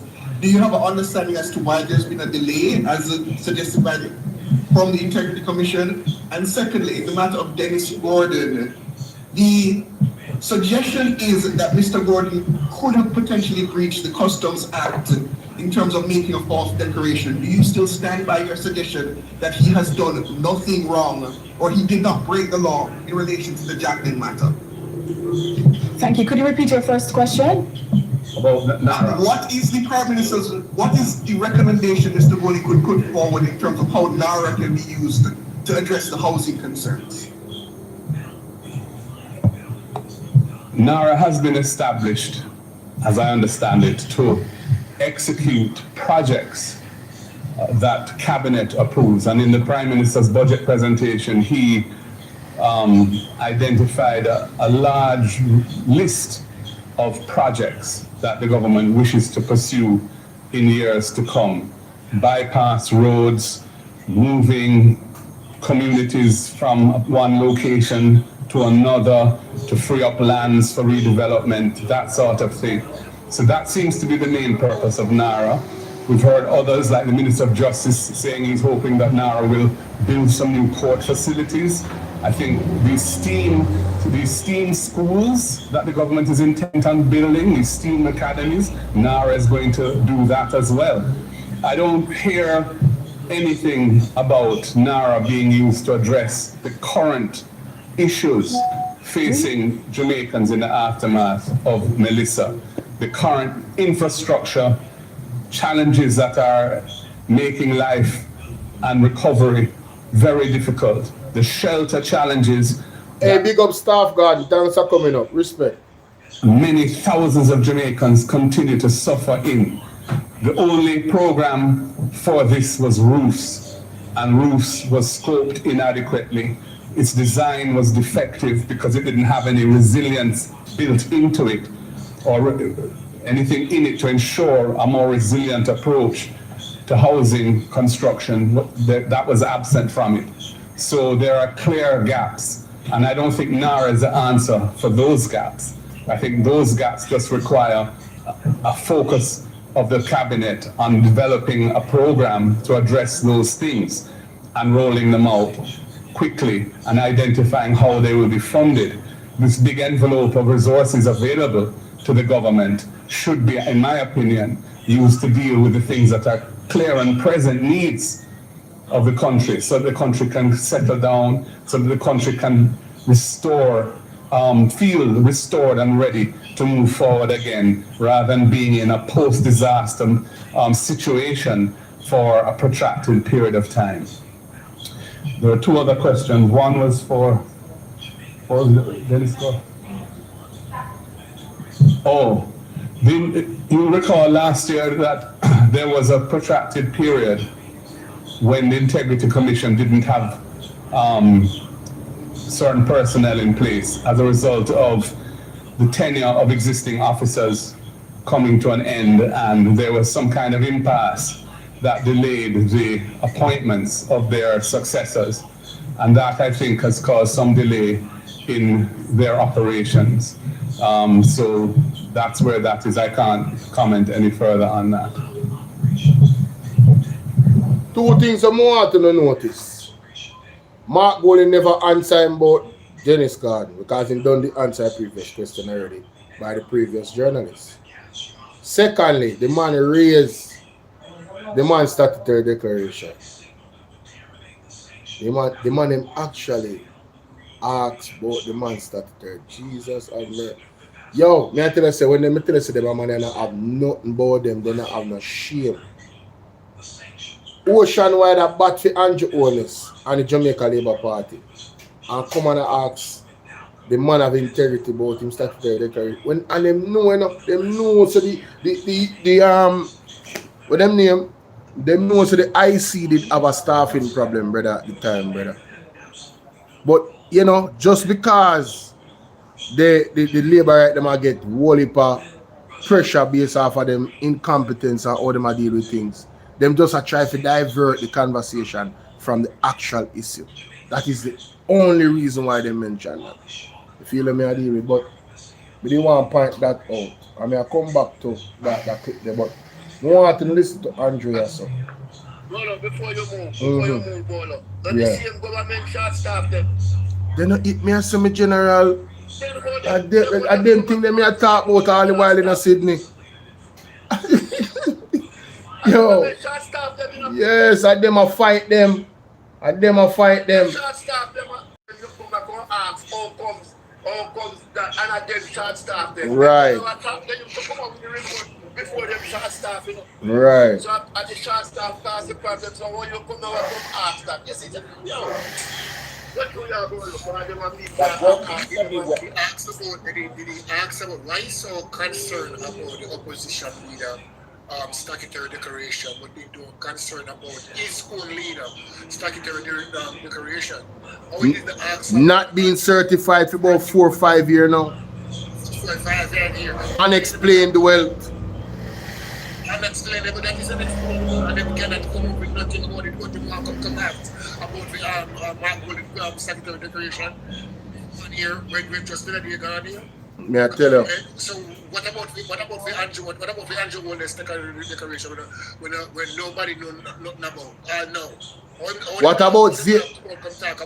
What about Xavier Main? But moving on. Okay. Well, in the early days of independence, when the private sector was relatively underdeveloped and the demands of government were less complex. I just want to bring to the House's attention that something that the Prime Minister has said is not actually accurate. The Executive Agencies Act provides for the establishment of advisory boards for executive agencies. And I'm aware that certainly Companies Office has an advisory board. I believe Customs does as well. And if you look at Section 4 of the Executive Agencies Act, it specifically says that there should be an advisory board. When Section 5, there shall be establishment and functions of an advisory board. Every scheme of management has to have that. So it's not true to say that there is no oversight, board oversight. They do have board oversight, and the boards play an important role in helping the executive agencies to function effectively. Now, if you notice, this is why the Speaker of the House cannot be the wife of the Prime Minister. She was so disrespectful. She was cutting off the man mid his speech, because he dared to correct an error that the Prime Minister made in his speech. And the Prime Minister subtly admitted afterwards that he made an error. Listen, but really tried to argue it's really not an error. Listen to it. Prime Minister. Madam Speaker, I have two options in front of me. One option is to respond to the leader of the opposition. So now I'm a grandstand, you know, to deflect from the argument. Listen to him. So that not detract from my presentation. But the other option is to respond to the leader of the opposition. Because, as is being said, sort of ocean, I think the country needs to understand this presentation is not speaking about an advisory board. This presentation is speaking about a board of governance. Now, Mark Golding did not talk about his presentation. Mark Golding talked about a specific point that he made in his presentation. You see what he did there? He went to, this presentation is not about, Mark Golding was not arguing about the presentation, brother. The man talked about one specific thing in your presentation. Which I believe all members understood that this is what we are speaking about, and that there is a significant difference between an advisory board and a board of governance.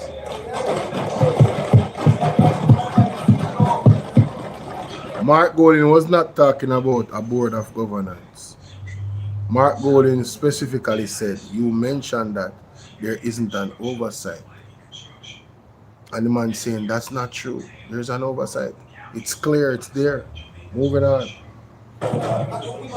The essence of the critique of the direction of the legislation is about governance. Yes, the law provides for the appointment by the CEO. The law appoints for the appointment by the CEO of an advisory board.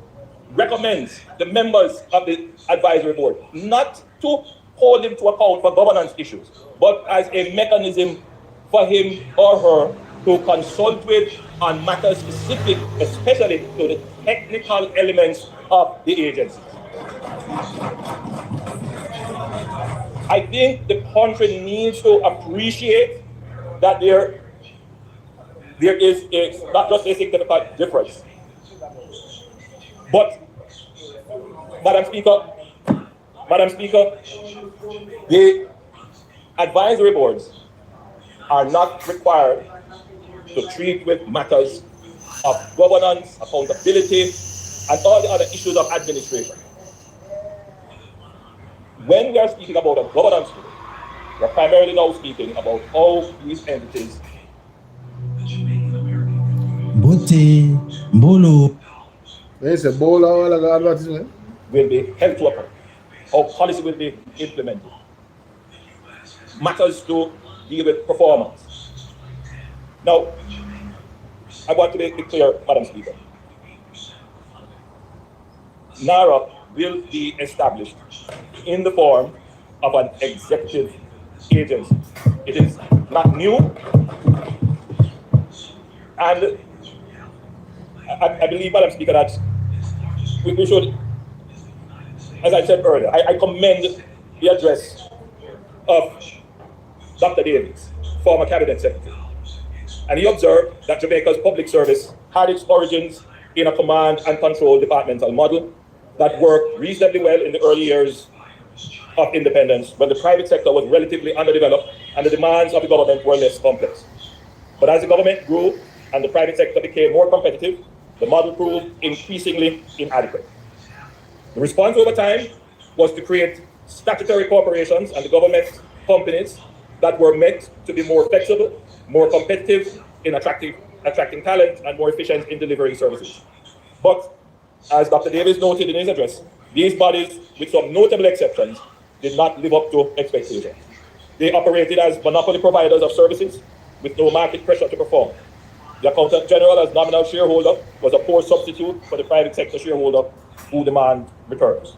Dr. Davis made a fundamental point about accountability, and I quote, "Accountability of these bodies tend to be diffused between minister, chairman, board, and chief executive." Madam Speaker, when you have diffused accountability, when no single person is clearly and unambiguously responsible for results, the instinct of every institution is to protect process rather than to deliver outcomes. The executive agency model was developed precisely to cure that effect. Under the executive agency model, there is a clear accountability in the chief executive officer reporting directly to the responsible minister, supported by an advisory board rather than a governing board. It is a bit distressing that the leader of the opposition, who pretends to leadership, does not understand. Well, his comments would suggest that he does not understand the difference between a governing board and an advisory board.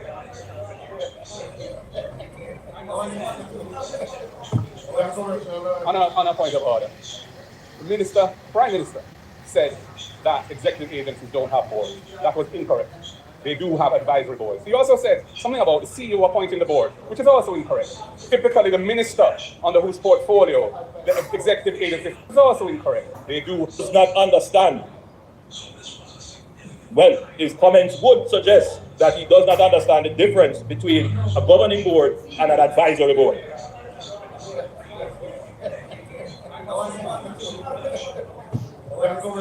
On a point of order, the Prime Minister said that executive agencies don't have boards. That was incorrect. They do have advisory boards. He also said something about the CEO appointing the board, which is also incorrect. Typical. Do you remember when Androna said that? The CEO appoints the board? It's incorrect. Mighty God. He did say it. He did say it, and I listened to him, and I allowed you to listen to him say it. The CEO appoints the board, Andrew? Incorrect. The minister under whose portfolio the executive agency appoints the board. And this, Dara, is not an executive agency. It is a statutory body. Clause 3 makes it absolutely clear. It's a statutory body to which the relevant section of the Interpretation Act applies. Section 28, which means it can hold property, can sue in its own name and be sued, etc. This is not an executive agency. So NARA is not an executive agency, it's a statutory body. So there's three things there Mark Golding point out that Andrew Onis absolutely got wrong. And those things have legal implications. Mark Golding did them wicked yesterday, no? From the press conference to Parliament. Mark Golding did it on fire yesterday. From the press conference to Parliament. That whole discussion about an executive agency is a complete red herring.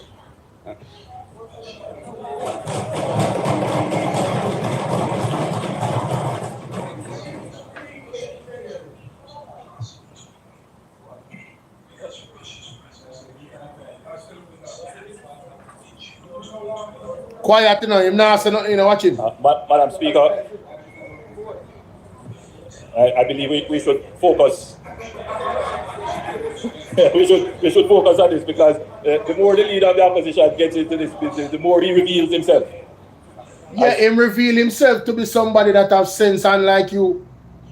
You see, Andrew Onis does as a good way of using words, just for use them when I make no sense and I have no meaning. Because I'm not saying nothing when him say that, you know. Him know how to twist things and spin things. Yes. Him not said nothing a while ago when him said that, you know, bro. Him reveal himself to what? To be brilliant and you stupid because you don't know the information. That's why him reveal himself to not having understanding. Yeah. Him must say, Mark Golding reveal himself in not having an understanding. That's all he can say. You know? But he can't argue the action. Brother, remember I say Mark Golding our legislator, the man of the record to pass the most laws in a one term, bro. The man normal. The man was a part of the team we fixed the problem with the IMF to make sure so the IMF did feel good about the direction of Jamaica go based off of what them ask them to do. The man them had deadlines. The man they are on a serious pressure. Mark Golding got it done. The man is brilliant. And we now go there so make Andrew Onis come make you look like say Mark Golding don't know him I talk about. Rubbish. When it comes to the law, Marky G no miss. He no miss. The man is brilliant. The man entire school, everything. The man never get no flunky doctorate. Like Andrew Onis. You never get no flunky doctorate. That's why they want to shut him down all the time. Yeah, because, listen. You know what I think about this morning? Why would a criminal want to let in a top investigator into the happenings of their operation? And this is why the JLP don't want the PMP to involved in a nothing what them do. That's why I tell Mark Golden saying can appoint one member to the NARA board. Me hear Colin Bell say, tell him say, yo, you can't send one soldier to war, no? Minimum 2. No, make them alone run NARA and anything happen, we can point the finger upon them. Yes, man. But don't send one PMP gonna know it. I agree with Colin Bell 100%. Exactly.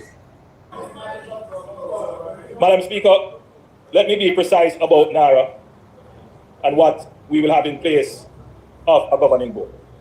Because some commentary has proceeded as if there is no oversight at all. The oversight is robust and it is modeled on the most successful accountability mechanism in Jamaica's modern history. As I announced in my budget presentation, the Jamaica Reconstruction and Resilience Oversight Committee, JAMROC, will be established to provide independent public oversight of NARA's performance. Madam Speaker, I am not here saying that the executive agency model has worked perfectly. Hold on there. Didn't he just say executive agency model? That's not the term. That's not the term. That's not the term he used before. Hold on there. Hold on. Hold on. Hold on. Hold on. Hold on. Wait. On a point of order. Prime Minister said that executive agencies don't have board. Yes. That was incorrect. They do have advisory board. He also said something about the CEO appointing the board, which is also incorrect. Typically, the minister under whose portfolio the executive agency falls appoints the board. Okay. And this, NARA, is not an executive agency. It is a statutory body. Clause 3 makes it absolutely clear. Oh, so him still a run with the narrative says an executive agency. That's what I wanted to establish. Mechanism in Jamaica's modern history. As I announced in my budget presentation, the Jamaica Reconstruction and Resilience Oversight Committee, JAMROC, will be established to provide independent public oversight of NARA's performance. Madam Speaker, I am not here saying that the executive agency model has worked perfectly. Decades of experience have revealed certain challenges. In particular, while executive agency CEOs are engaged on performance-based contracts with accountability for results, the practical reality has not always matched that design. Often, the targets have lacked the rigor needed to drive real accountability, and the consequences for underperformance have been insufficient. We are conscious of those shortcomings. We will address these in how the NARA CEO is held to account. Performance evaluation of the CEO will be conducted by the Cabinet Office, will be with structured input from JAMROC as well as other stakeholders.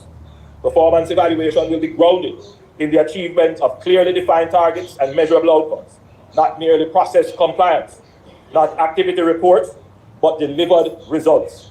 The people of Jamaica will be able to judge through JAMROC public reporting whether NARA is performing, and it is not the accountability, and if it is not, the accountability chain will be clear, direct, and consequential. JAMROC will operate similarly to the Economic Program Oversight Committee, EPOC, which was established to monitor the implementation of Jamaica's economic reform program.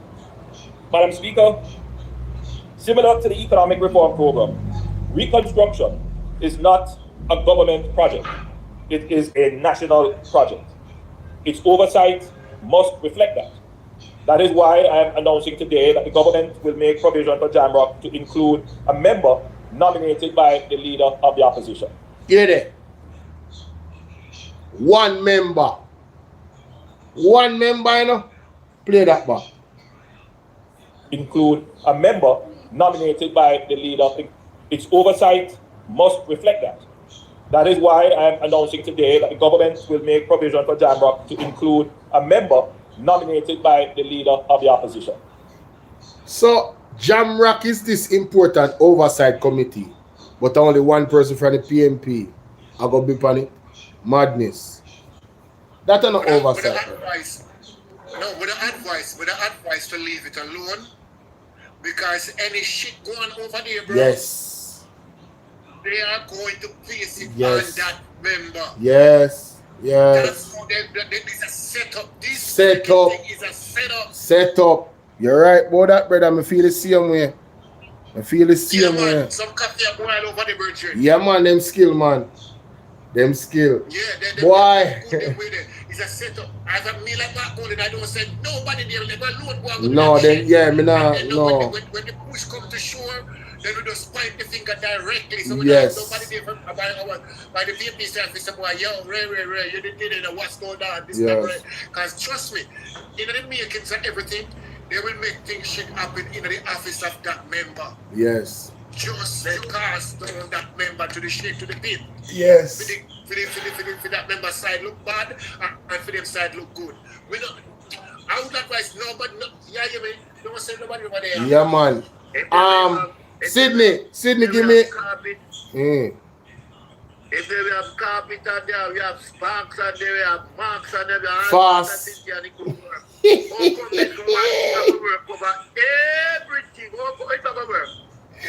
You know?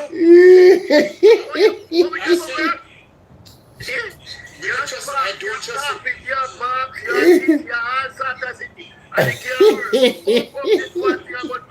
Tell me now. Oh my God. Listen to me, man.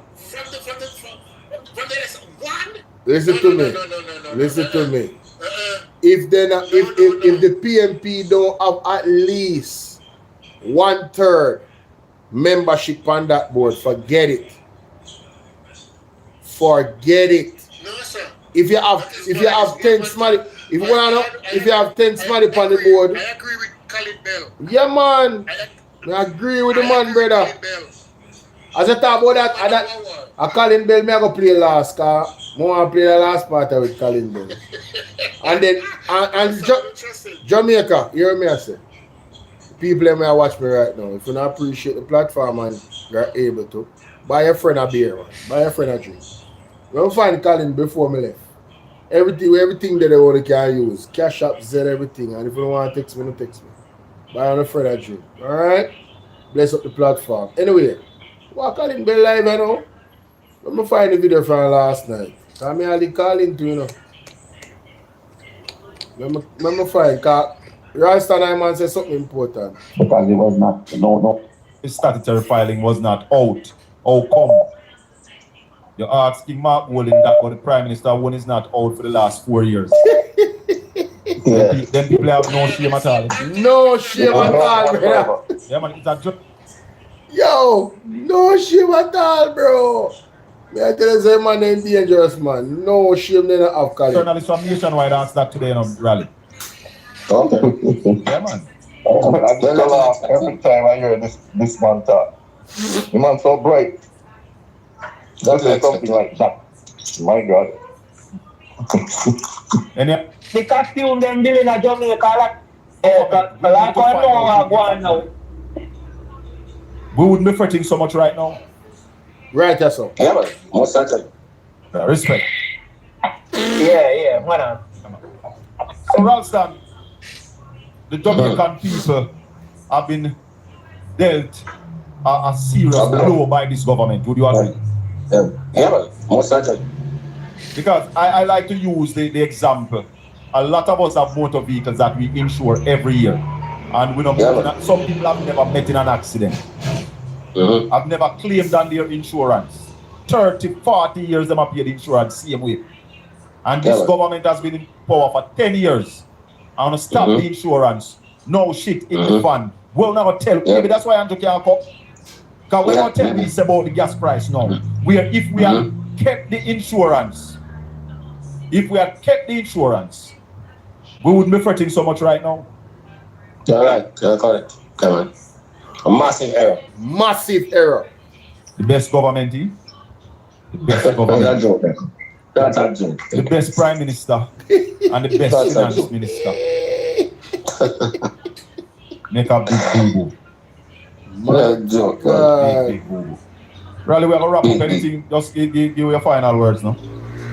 Well, notice that the Bank of Jamaica will be mopping up another $16 billion tomorrow. So the mopping up exercise continues. So rather than tell us what they're going to do in order to contain the price increases that are coming up and all of those things, they're still mopping up liquidity Yep. So that's the approach that they're taking to contain the inflation. So the government is not encouraging private sector investment then?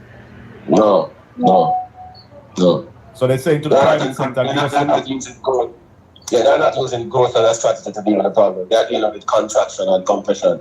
So they're making the problem worse. So the IMF telling you that the global economy is going to shrink. And they are shrinking the Jamaican economy in and of themselves. So it's a double shrinkage on top of. Raleigh, somebody called. So again, that's it. Yeah. Go again, finish your thought. So it's like you're in a deep hole, and rather than throw a rope to help you, they're putting more pounds on you so that you sink. Somebody called me today about some bonds that is out here for what, 10%? Many investments, they're floating on bonds for 18 months at 10.5% per annum. Is that solid? Yeah, man. It is solid, so anybody have the money can buy into it? Yeah, man. And the poor people can buy it because you can buy 20,000 worth. You can buy 20,000 worth? Yeah, man, the 20,000 whatever you use and buy liquor, you can buy a part of that bond. So you put one... And 18 months, you get back the money quick. So you put one 300,000 and you can eat a food? You can eat a food, yeah.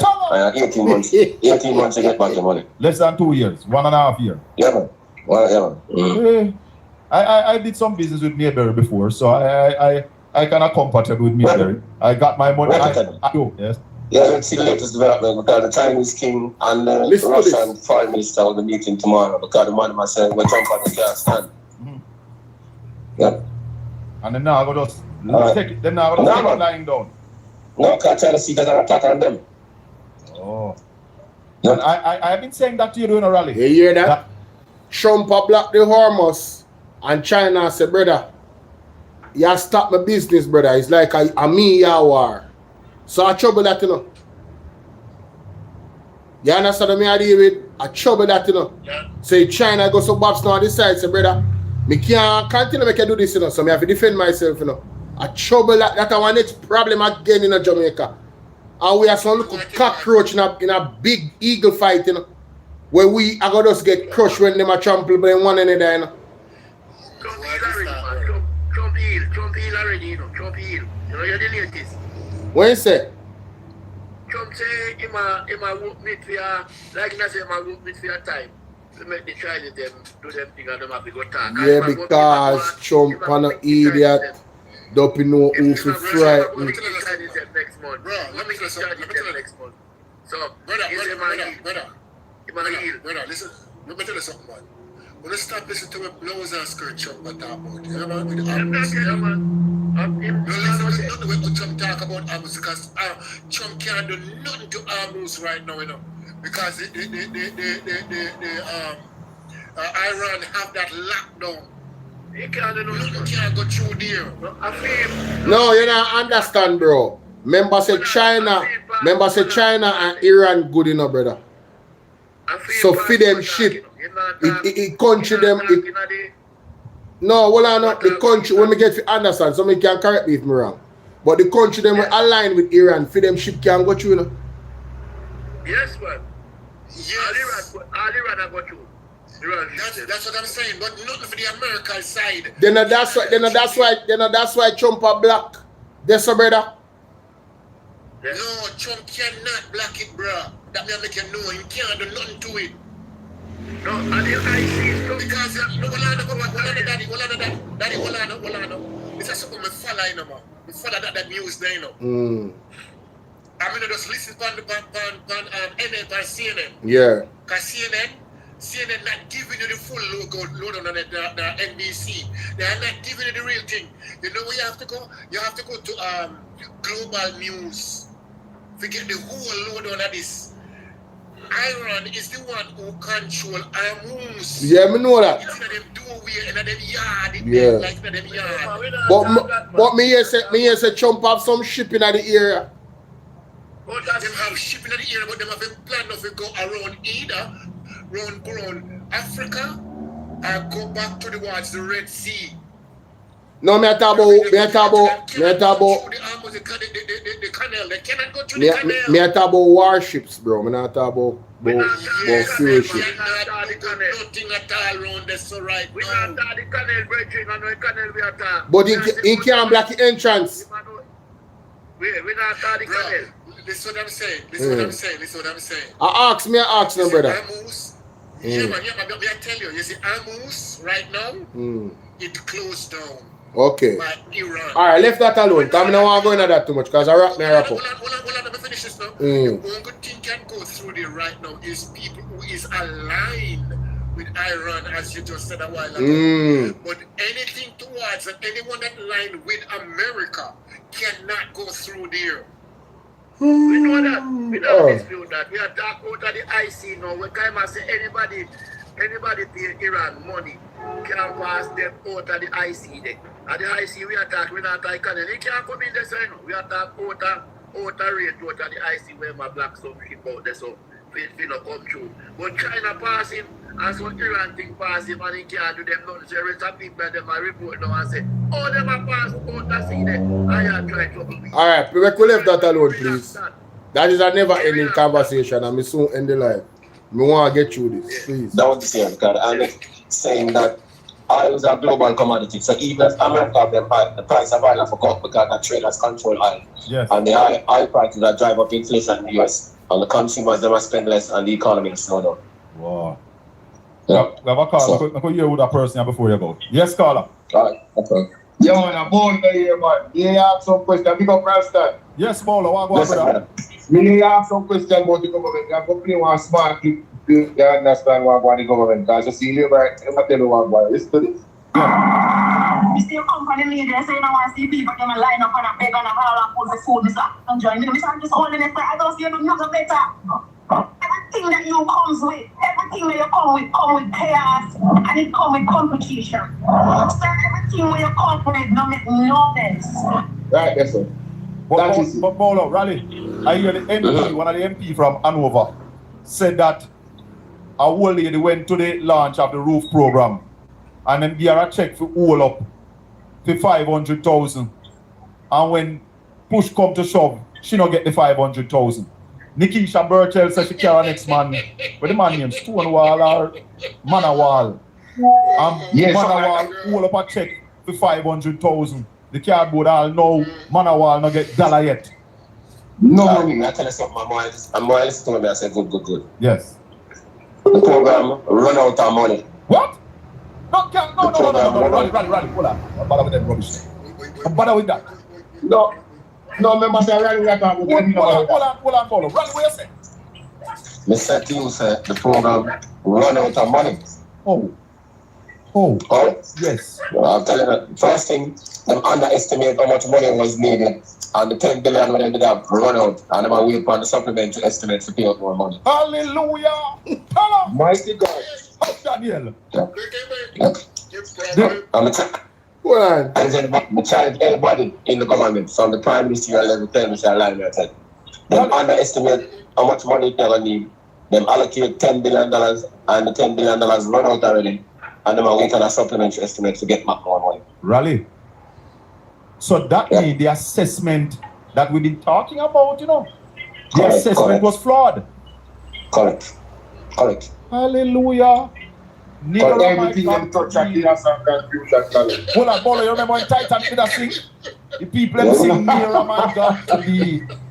Yep. No, but man, them say them. You see, I send a message to Colonel Charles Jr. Say, give me an interview, me have some questions for you. But because them love preach to the choir, them don't want nobody ask them no question so that them thing can be scrutinized properly. He don't respond to me. The assessment. Europe. Rally, we are leave it right as of it tomorrow evening. Yeah, we said. Bolo, did not I heard Ralston. the one who responsible, not Ralston. Oh. Colonel Charles Jr. Colonel Charles Jr. Did not I heard him says it's not everybody who signed up. I will get any money. Yeah. Assessment. I get any money. Yeah.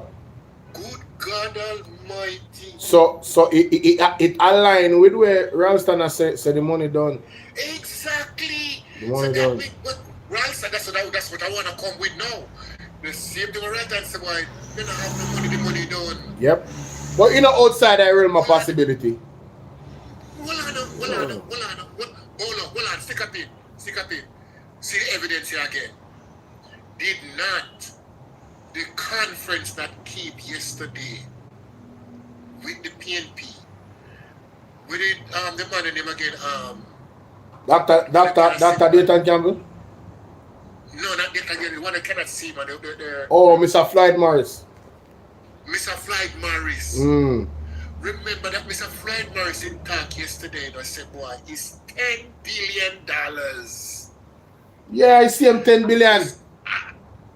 Allocated. I see him money matter about, yeah. And instead of people them, that money is the amount of people that it's supposed to give it already, allocated already, and it done. Yeah. Because that means about there are some that will not get Any money. Yeah. And then as you said that, you might come confirm it. Yeah, you can confirm it. Yeah. Yeah, man, I hear time now and then me are closing up. Where the house them there? Where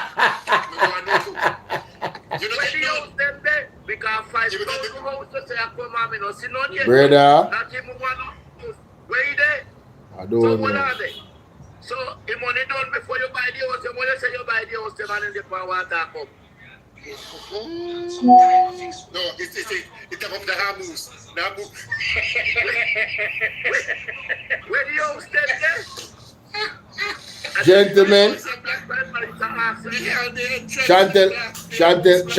Chantel said, oh, the money finished. Gentle people, hear me, I said. I want you guys to check out my video. The second to last video I did. All he do is talk and PR. That is the thumbnail. Nikisha Burchell, Mark Golding, and Jonas, and a cartoon character of myself on the thumbnail. That video, what I know? That video, Sydney, what I know?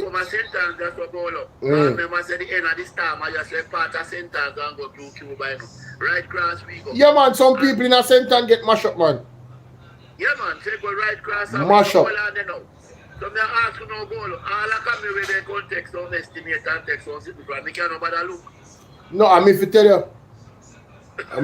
you. Remember say one more important thing on now. Remember in another press conference there. Mark Golding said there's nothing in the budget for a roof program. So whatever them give her that them plan to give, they no plan to give no more. Put that in on the pipe and smoke it. Wicked JP government. So what I keep the clean out one case they see what they hear them go at night cause Yes. As I wrap up the show, ladies and gentlemen, because I can't stay no longer and then when I want to stay for next 2 hours, it's not going to work. And nobody no put no money for me sale, nobody no put no money for me cash up. I not stay for the next minute. I am leaving. I'm going to do what I have to do. Thanks for being here. Thanks for the time. I appreciate the conversation and everything. As I said, check out the video, the second to last video from my YouTube. Zine, breaking news, J. Bryan exposed JLP judgment. There is information there for proof that I went through it myself, detail, for sure that the People's National Party, Zine, has clear accountability on their website in regards to the amount of money they spent, the packages that they got and gave out, everything, donation amount, all of it is there. So you see this narrative where Oceanwide are trying to push out there and the vlogger them say the People's National Party thief, hurricane money, where the money they are nonsense. Go up on them website and you see the full detail of what is spent. And we're challenging the government. Where's the money? Where is the detail of the trillions of dollars that you guys got to help the people of Jamaica? How did you spend it? Where did it go? We want accountability for every dollar. Just like where PMP do. Alright? They're waiting to spend it in the election coming up. We are asking a question, Silmia. We need it. We want to see the thing. We want to see. The amount of money that they're going to use to spend this election that coming up, the local election that coming up. Watch and see if they're not going to use that same money. You watch and see. wait for local government election. Members of the man they can put up a right down to nothing. They not run right now, man. No, every 2 year local government. Listen, my man. We don't need to read the constitution, brother. The local government election is have a set date. It's not this year. It's not this year, brother. No, they can't do that, brother. They have to want seriously. No, them try it every 4 years. Sorry, they tried, but Mark Golden threatened to carry them got caught because they would have been breaking the law. Listen, man, every 4 years, brother. No wrong, brother. When I get the wrong information, bro, I tell you, them cannot do it, brother. Them can't put off nothing, brother. Them have to have a damn good reason or some catastrophic thing have to go on. They can't fight the democratic process. It is in the law. It is in the law, brother. We know so they like to break the constitution, but Mark Golden and put them, we carry them got caught. So when if you call, it a go call, brother. Don't worry about that. I must want pandemic or something going on or something like that. But them can't just say, oh, we have put it off. It actually have a fixed date to some effect. Every 4 years, brother. Zane, so when was the last one? 2024. So 25, 26, 27. I not 2027. Or 2028. 2028 again. 24. Yeah, 2028 again. No local government election, man. We are gonna have a snap election, brother. A snap election are gonna go on. External forces are gonna cause a snap election. Andrew Wallace's case with Paul Buchanan might be a catalyst as well. Right? A them thing they are gonna happen. Buy her before 2027, does say the Lord. I'm a God. Big up on yourself. Yeah. Before you go, Bolo, please. Me a charge you, Bridget. Me a charge you, me a send them Zelle, I can't work, Me a charge you. Me have your number right now, me a send them Zelle. Me can't do it so way I say. Me a send them my Zelle right now, because you 2 hours now hold me up. You think I show me a fake? Me a send them Zelle and me cash up right now, brother. Somebody easy, man.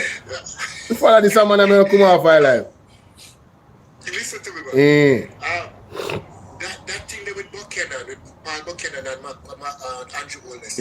What's going on with it, bro? Because me not have no clue. My boy did it on the show. And him say the court date me not sure. When him or Derval.